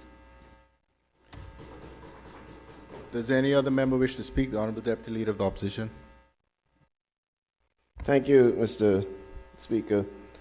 Speaker, I rise to give a very short contribution to the private member's motion on temporarily reducing the duty to zero the duty charged by government on imports of fuels purchased by utility providers, 2 fuels for cooking gas and 3 automotive fuels, including diesel. I had not intended to speak as the evening is getting late, and we know from past experience, in particular with these private member motions from the opposition, we get into the evening, everyone loses interest, and we get upset with each other, whatever the case may be. And you know, so I listened to the Honorable Minister of Tourism, and I must remind him of what we heard all the time for the years that he was in opposition was, and I better remember that this is called the House of Parliament. This is politics, and this is our job as an opposition. And one thing you cannot say is that we have not been consistent in the calls that we have made for the things that we come back here when given the opportunity to come. And that's another thing. We talk about our videos. Yeah, we do our videos. You know why? Well, other people own majority of the press in the country, if you call it press, so we don't get any coverage there. And we don't get down here to Parliament. And the last time we were even here, we didn't even get to the Thursday. So we have to do videos. We have to put our message out there because people are coming to us demanding that we do. People are pounding on our doors Monday and Tuesday while you're in cabinet and caucus, pounding down our doors for help from across the island. You have very busy schedules, I know that. I used to be able to do one afternoon for my constituents and visits on Saturdays. I know you're busy. So I'm not using, but I'm telling you, in this seat, especially when we're not in Parliament, we getting it outside our door 5 days a week. And on Saturday when we go visiting. And people are hurting, Mr. Speaker. There's no way to beat around that. People are hurting. Don't accept the whole motion. Punch holes in it, I agree. You're the government. You know what's happening in your government. You know where you are financially. You have the expertise on your side to give you the data. Punch holes in it. But let's do something to help our people. Let's give them some hope. And with all due respect, Mr. Acting Premier, don't say that, oh, we're going to have to cut social services. ISWIM's gone. Got a couple of dollars we can use there. Subsea cable gone. Got 16 you can use there. Or might be left. That might be gone already too. Waterfront experience, my good friend, you got 8 months. You don't get it done. You got 8 months. What are you going to get done in 8 months? No, I'm just talking about priorities, my friend. Mr. Minister, Honorable Minister, I am talking about priorities. This is the word that we need to focus on. Whether we're talking about ISWIMS, or we're talking about Ponciana, or we're talking about helping our people make it through this very difficult summer, we have to focus on what is our priorities. Waterfront parks, buying land, you know what you can use them for? For people to go sleep in their car in them. People go sleep in tents. You can spend more money keeping the bathrooms clean than you would spend on helping your people right now that need it.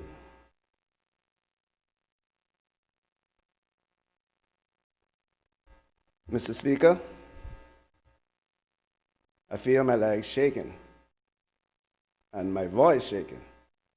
So I'm going to sit and say to the government, help your people. Help our people. They need it. Thank you, Mr. Speaker. Does any other member wish to speak? Does any other member wish to speak? Does any other member wish to speak? The honourable member from Bordentown West. Thank you, Mr. Speaker.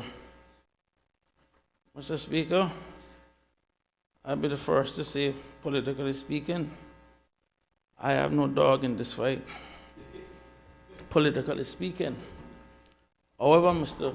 Speaker, I do have Caymanians that I represent, and at a minimum, I think it will be a disservice to the people who sent me here if my voice was not heard on this matter. I said yesterday, Mr. Speaker, in Finance Committee, that a lot of the challenges we have in this country is structural.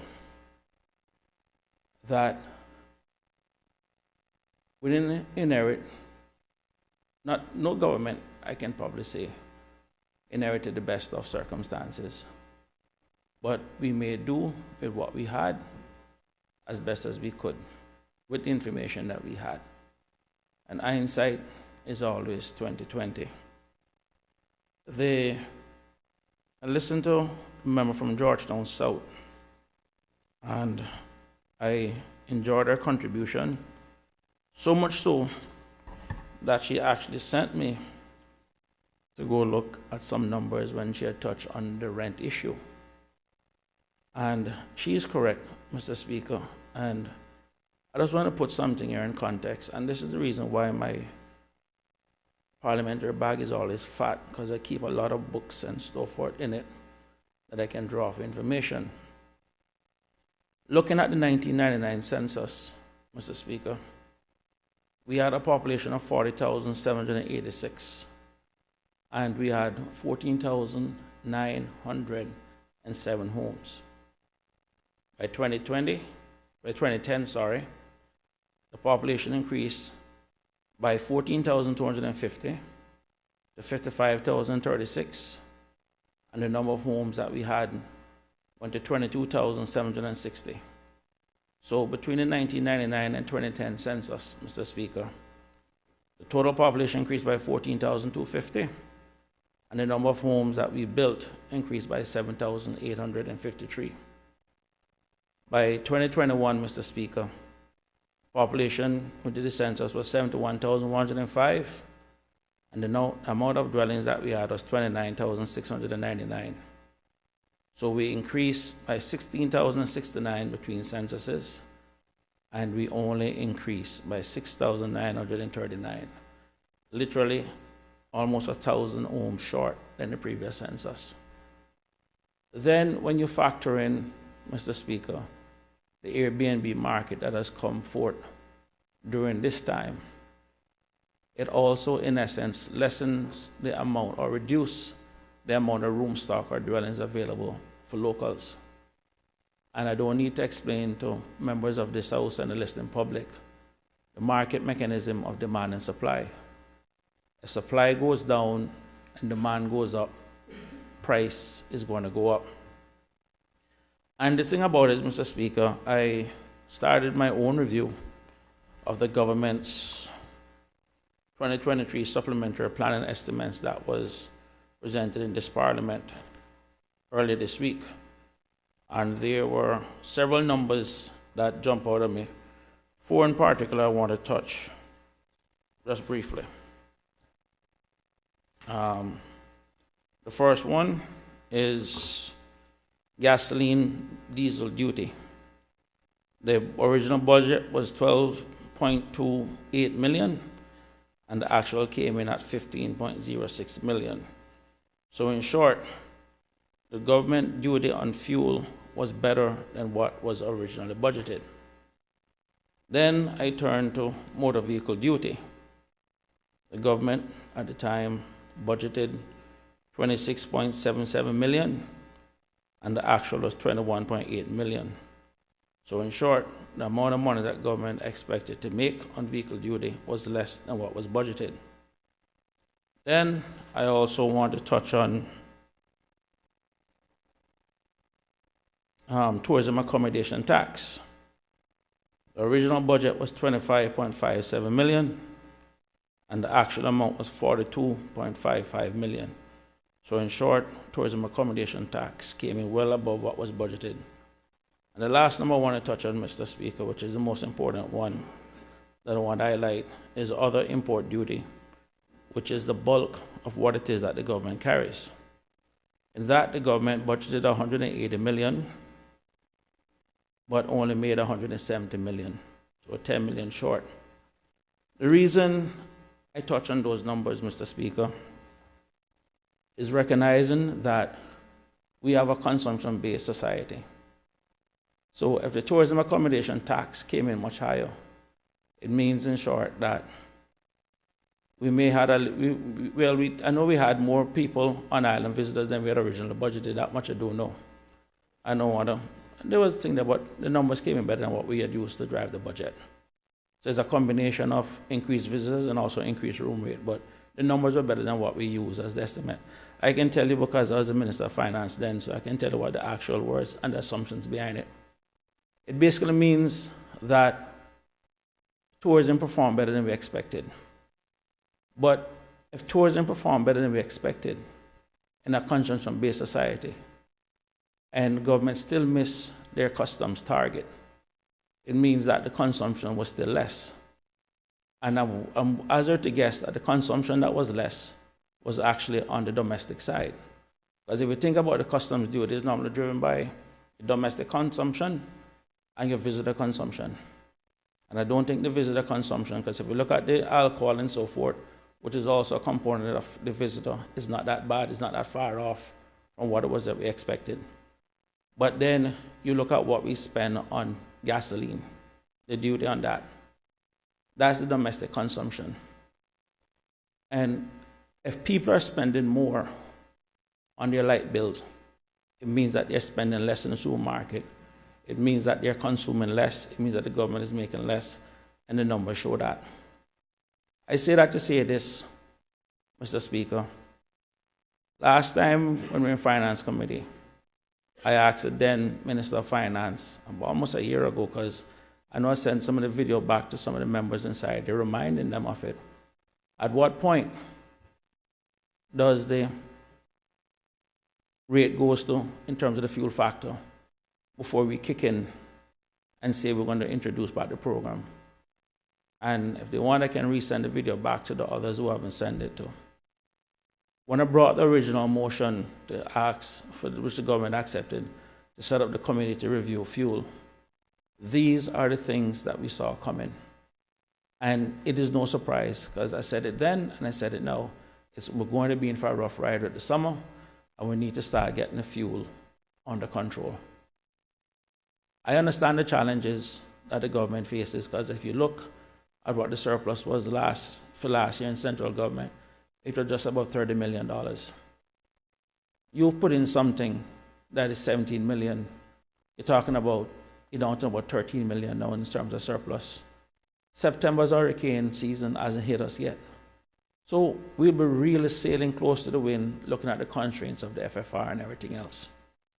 In short, we have reached a point where, and I've mentioned it just yesterday again too, you're looking at the segregated insurance fund. Started 20 years ago. That fund was supposed to collect 50% of the indigent costs. Back then, the indigent cost of healthcare was $6 million. That fund gave us $3 million, and the government paid $3 million. We have all seen the numbers now. It's close to $80 million, but we're only collecting $6 million. And we have an aging population, so we do have some structural issues. And we need to sit down and find creative ways to help our people. You have people get up and talk about Cayman needs to redistribute as well. Take money from who to give who? I've heard it. And when we open these kind of doors, what we do is create bad mind amongst our people, that those who sacrifice and do well must all of a sudden now pay for people. Listen, we all get the stories. I've seen people living above their means, and they're the same ones who show up looking for assistance. You go inside the house, the AC is on 24 hours a day. And when you speak to them about it, well, I bet your AC on. Yeah, my AC is on in only a third of my house. I don't do my entire house, but I cut within what I did that I can afford, and that has always been the Cayman way. But we have now entered a point where everybody's looking for instant satisfaction, instant gratification. And at what point are we going to stop mortgaging the future of this country for the temporary convenience of the present? We have to draw the line somewhere. And I can tell you, this fuel problem isn't going to go away. So I'm going to tell you, it's even worse now. Kids are out of school for the summer, so those who used to get free lunches, the parents have to now find food for them. I mean, all of us inside here have seen the increased demand from constituents with the kids home for the summer. Light bill is up for the summer. It's even hotter in the summer.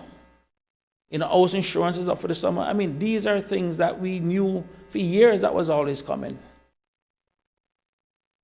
So this isn't anything new. The question for us now is, how can we responsibly help our people? And I'm going to tell you, it is very easy for us inside here to lay the blame and we should do this, we should do that. But we all recognize that there are constraints. I asked the question then, and I wish to God a year before I got the support for it. Then it was a different person as a premier, and I asked the question. When we set up the fuel issue, I told you guys, I said, listen, the Middle East ain't riding with Biden. They're going to put it on the Americans during the summer months. They're going to remind them because they want the Democrats out. I said that. You know, I look at CUC's annual report. CUC, in their annual report, said they used 39.5 million gallons of fuel last year. Their fuel factor cost was just under 140 million CI. If you look at the amount of gallons that they burn, that's about 9.7, 9.8 million it works out to, at the fuel factor, or what government would have collected from CUC, based on the 25 cents flat rate that we charge. Now, when you do factor it in, if we do this, we're talking about a 7% reduction, probably on people light bill. But we just gave them a 3.25%, and I know Ofreg rejected another 3% increase for them. But the issue has got to come back to us sitting down and having that conversation with CUC and with other companies. You know, what can we do to help our people at this time? Why should it be the people always giving up something? Corporate Cayman needs to play their part also. And Mr. Speaker, I'm not going to get into anticipation, but I'm waiting for the next motion that's coming. Because I can tell you what, you all complain about CUC's 9% or 10% that CUC get. Wait till you see the return that them banks be getting. You know, every single person is sitting down finding one way or the other of how to take money from our citizens. And the most that we can do is take the little that government have and try to give it back to people, but nobody want to pay their taxes. Look how much entities out there owe government money and don't want to pay. I know one entity alone that owes the government over $1 million and don't want to pay. And you all know who that entity is too, and it will become public soon. But there's a culture that nobody feels like they should pay the government. But every single thing is the government must do this, the government must do that. And when people come to me and say, but the government need to do this, I say, hold on, the government is the people. Tell me why this is the people's problem now. Explain to me how this became the people's problem. Because the government is not a separate entity. The government is the people. You know, I can't do this. Okay, why is it the people's problem? Why is it our problem? How did it become our problem? At some point, we need to start saying to people, you need to take responsibility on some things. I know families who scrape and struggle just to make ends meet. And they got a lot of pride with it. But then I can tell you there's some of them that honestly have gotten themselves in some situations that they need to be more responsible for. And sometimes some of us inside here need to have that hard conversation with people to say, listen, man, get your stuff together. If you can't afford CUC, turn your AC off. Turn it off. Open your windows up. You know, I see people come to me, they want help, and they're driving the brand new car. I still got the same 20-year-old car out there I bought from Ivan days. And I enjoy it, the AC work, the radio work, I good.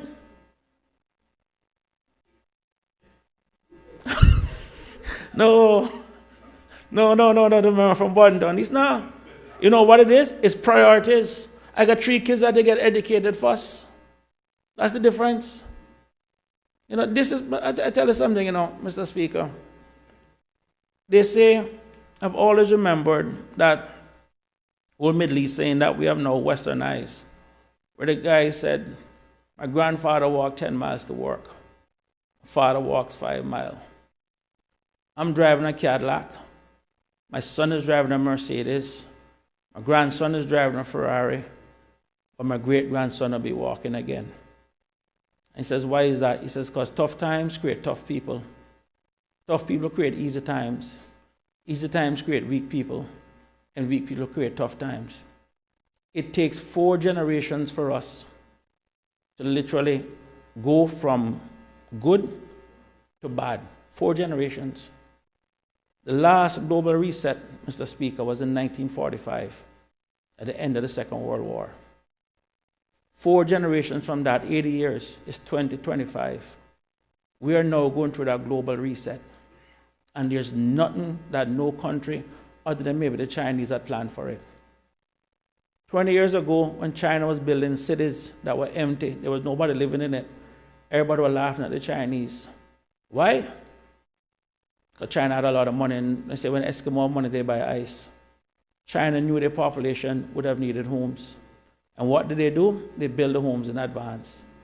Every single country outside of China pretty much has been caught flat-footed on the housing crisis. Why is that?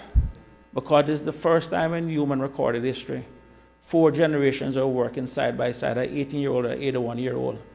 And in yesteryears gone by, where the grandparent would leave the house to either the grandchild or the child, the grandparent is still alive to live in it. We're literally an old generation of housing short. These are the kind of challenges that we have. Now, in all of that, we need to sit down and still find a way to help our people. And I recognize that, but at the same time, we also need to put longer-term plans, because people are just trying to make it to tomorrow. I mean, I've tried my best with the pension, and I thank you all again for unanimously passing it. I had 88 people alone call me to say they have paid off their mortgages. One woman last week said, I don't even need to go back, I don't have to do house insurance, I can now self-insure. That's $14,000 a year she saved. But it freed up insurance elsewhere for other people. We have seen all of these costs. We have seen the government paying arm and leg for insurance too, with all of our buying power. We have seen it. So I say all of that to say, Mr. Speaker, I know we're the opposition, the leader of opposition is a good man and is a good intention. And I can say I've had arguments with him when he was over there and I was over here. I've argued with him when I was over there and he was over here. And I still argued with him when we were both sitting on the same side too. But this is the nature of what it is that we do. Politics is still about ideas, ideals, and ideology. We will always agree that we want the best for Cayman, but it's still going to come back to the priorities and our best to do it.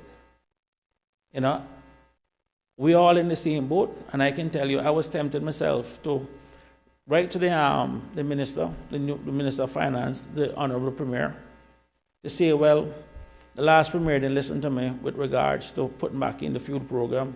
Is it something that you would consider? The member from Newland, sir. Yeah. Yeah. But at the same time, I didn't do it because I was still waiting to see what the 2023 numbers would have looked like. I wanted to see exactly where the final expenses would get to. And I can tell you it is a challenge because when you talk about cutting government, at the end of the day, the spend, whether it's a capital project or expense project, it is still money going into the local economy. And when you take the money out of the economy, it is still someone that hired somebody that depended on that money. Or do they now scale back? Members, I'm always reminded of the story that they used to sum up the 2008 financial crisis, where a German tourist went to Greece to vacation. When he arrived in Athens, he decided he's going to go out in the countryside. And while he was there, he saw a nice little motel kind of little thing that was really romantic. And he had arrived a day before his wife, and he says, this is where I met my wife. Maybe I should surprise her. And rather than stay in the city, we should stay in the countryside. So he went to the owner of the place and said, listen, my wife is coming tomorrow. I may want to stay here, but I'm not sure yet. I want to see what the town looks like, and I may rent a room. And the owner says, well, leave $100 on deposit, go look around the place, and if you come back and you don't like it, if you come back and you don't like it, they give you back your money. The minute the tourist went through the door, what did the owner of the hotel do? He ran to the milkman and said to the milkman, you remember the $100 I owe you? Here it is. The milkman ran to the mechanic.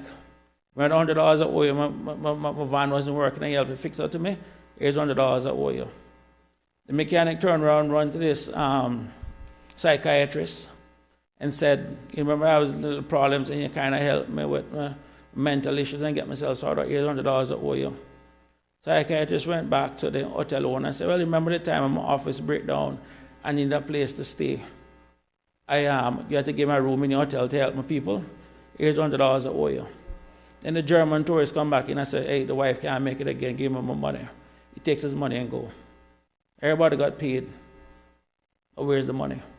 Money gone right back to Germany. Yeah, the story got changed up. That's the word. The story got changed up. Yeah. Yeah, that's fine. Everybody know the real story, but that's fine. I've said the real story off mic. Yeah. But the point that I'm making is that's a circular flow of money.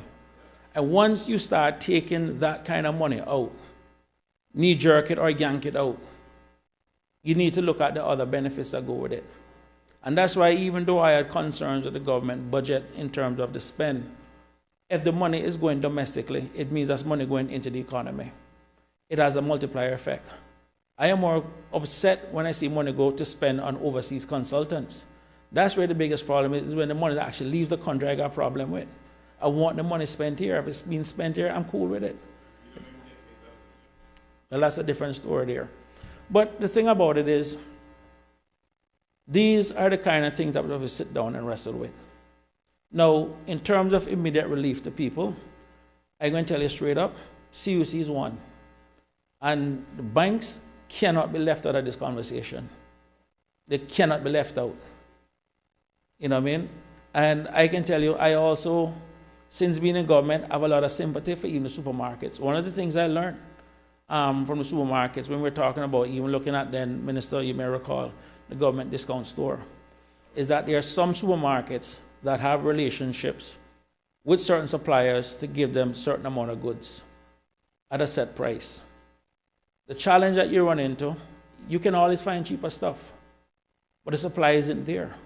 And nowhere was that more evident than during COVID, where many of our suppliers, if it was not for the relationships that they had with their suppliers in North America and elsewhere, a lot of our shelves would have been empty.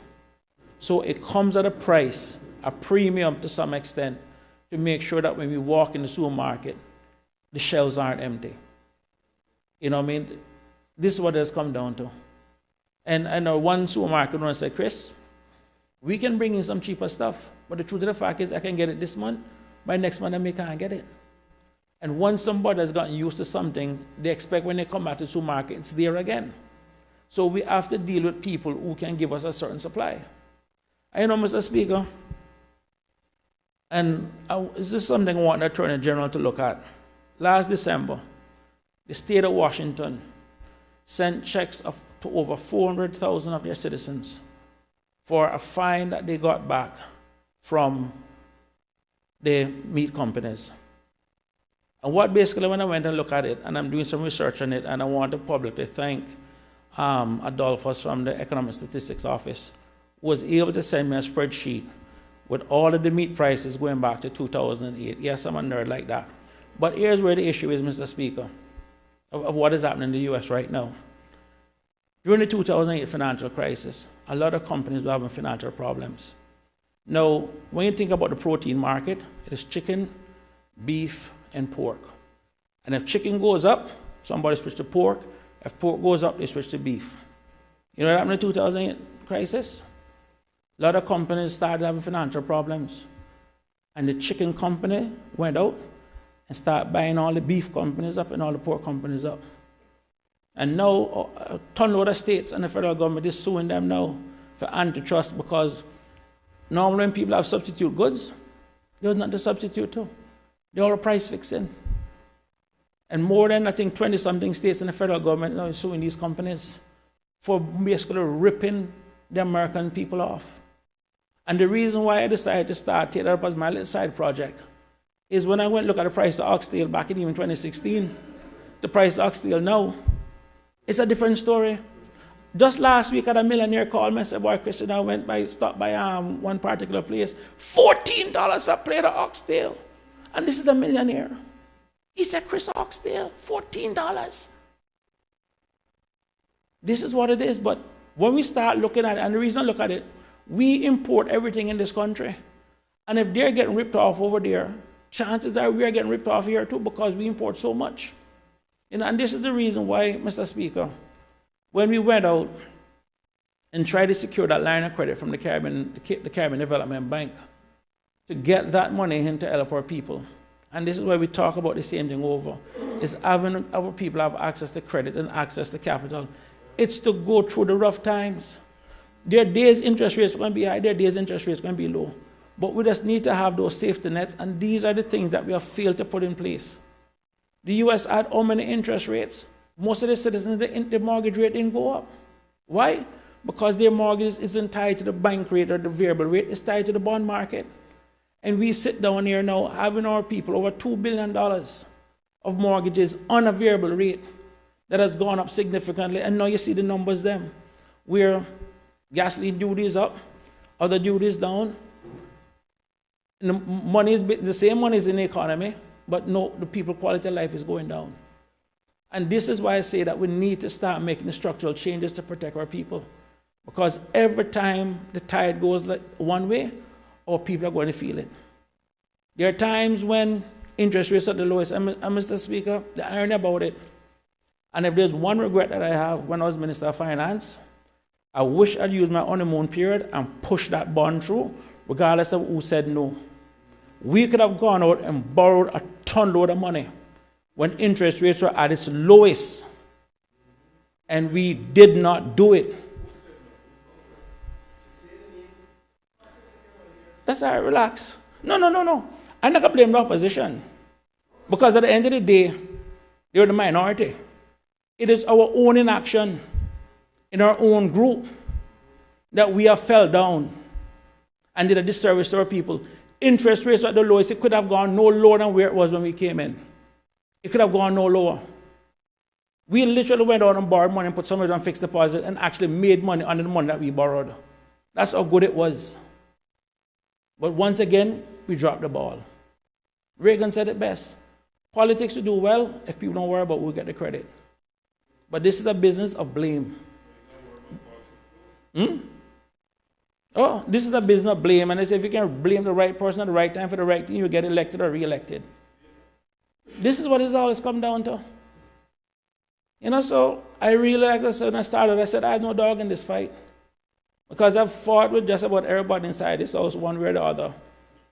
But you know what, Mr. Speaker, and I've said it to you before, I have come to appreciate you just as you're leaving politics, and I really wish I had a chance to work with you much better.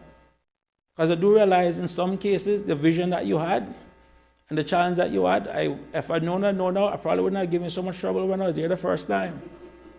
But equally, I did say to you, I wish you had come and explained to us sometimes what the real problem was and take the politics out of it. You know, but it is what it is. And I will say to the people of this country, this is an adversarial business, and some of you like the excitement. Some of you like the fight. But at the end of the day, it doesn't get the job done. It doesn't make your life better. And what we are charging here with all 19 of us is how to make our people's lives better. So I will say to people at this point, the biggest thing that we can do to help, and there's one ratio, colleagues, inside. Oh no, I'm wrapping up now though. I want you to hear this. This is on page 12 of the 2023 supplementary plan estimates that the government tabled this week. And in particular, I want to look at the net debt ratio that says it shouldn't be no more than 80% of core government revenues. And in a nutshell, I want to keep that down in mind, 80%. The budget predicted 27.9%. The actual for 2023, remember now, 80%. The actual for 2023 is 4.1%. That is the line in the FFR to help our people. Go and use it. All of this other stuff is cosmetic. You go and use that number. That's why it's there for. We always had the FFR. If there's one that came on prior to the cell phone, even though we enshrine this in law, we were always a conservative government. You can go back to any time in our history. We were always conservative. A lot of the principles that we had, we were using them long before anyone even came and tell us we should put it in law. That's how we were. This is the line to help our people.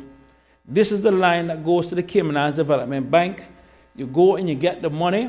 You say to your elders, them over the age of 60, where the loan to value is still low and the interest rates have gone up and they cannot refinance because of their age, I will take your mortgage for you.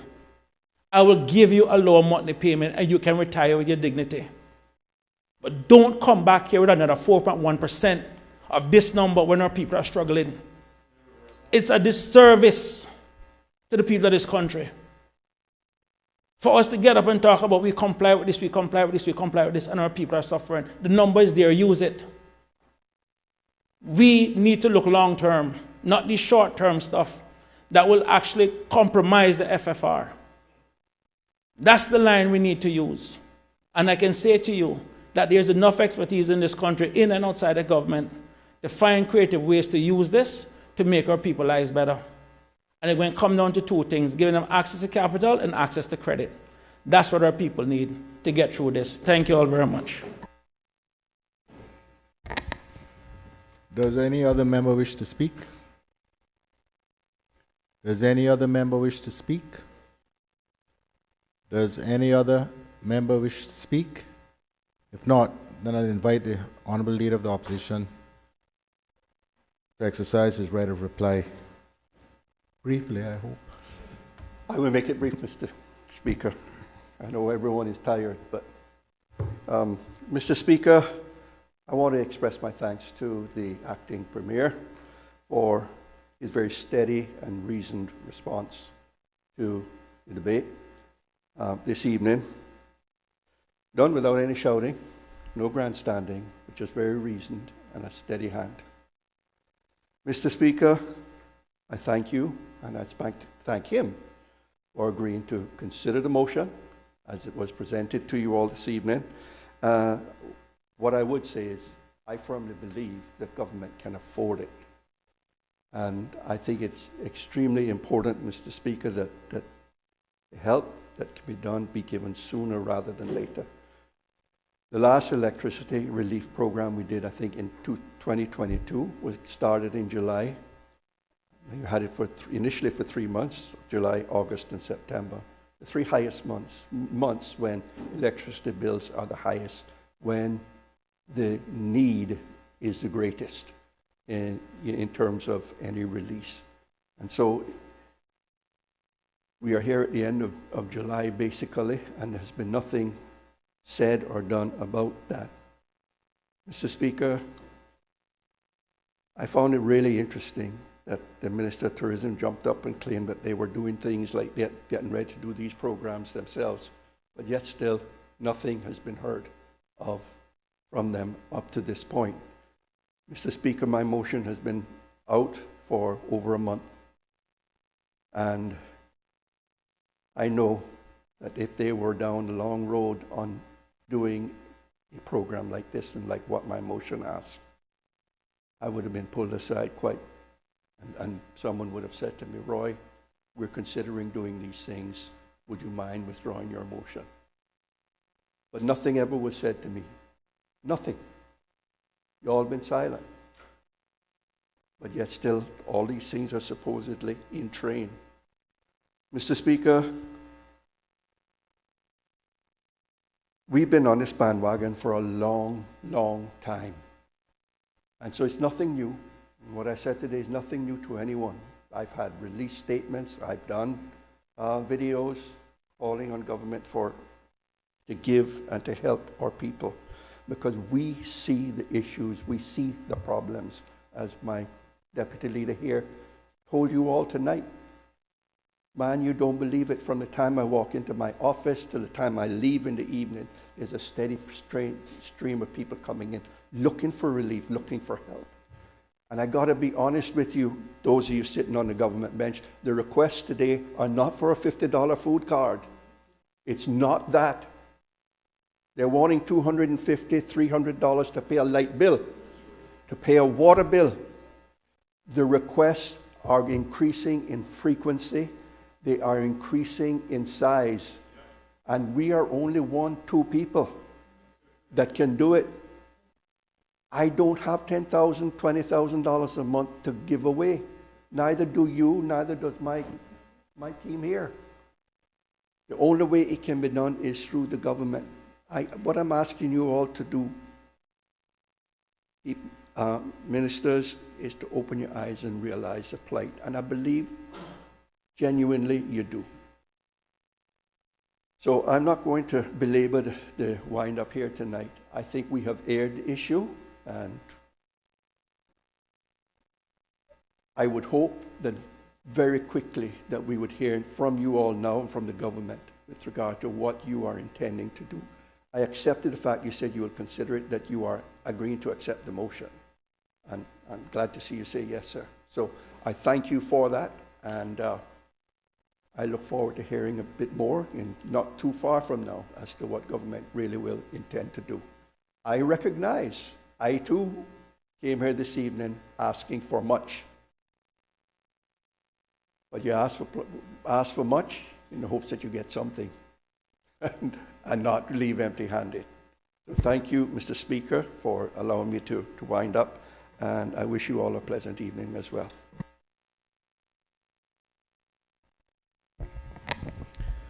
The question is, be it therefore resolved that to give some financial relief to the public, the government consider temporarily reducing to 0% for an initial 12-month period the duty charged to recognize fuel importers on importation of 1. Fuels purchased by utility providers, 2. Fuels for cooking gas, and 3. Automotive fuels including diesel. Be it also resolved that the government obtain a commitment from these fuel importers to pass on the savings to their customers. Be it also resolved that the government consider introducing an electricity relief program similar to the one introduced in summer 2022 to reduce electricity costs for families and small businesses during the sweltering summer months. Those in favor, please say aye. Aye. Those against, no. I believe the ayes have it. The motion is passed. Honorable members, one moment, Madam Clerk. Honorable members, there is still one other private member's motion on higher standard of Mike's duty of fairness to customers.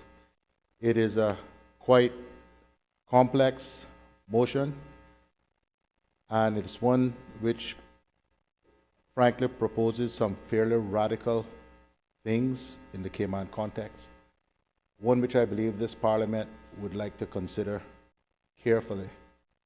And at 9:30 at night, I don't think that it will get the best consideration. I've spoken to the Honorable Acting Premier and to the Honorable Leader of the Opposition, and they both agree with me that this is best left for tomorrow, because we will have to return in any event tomorrow to deal with, oh, I've forgotten another item on there.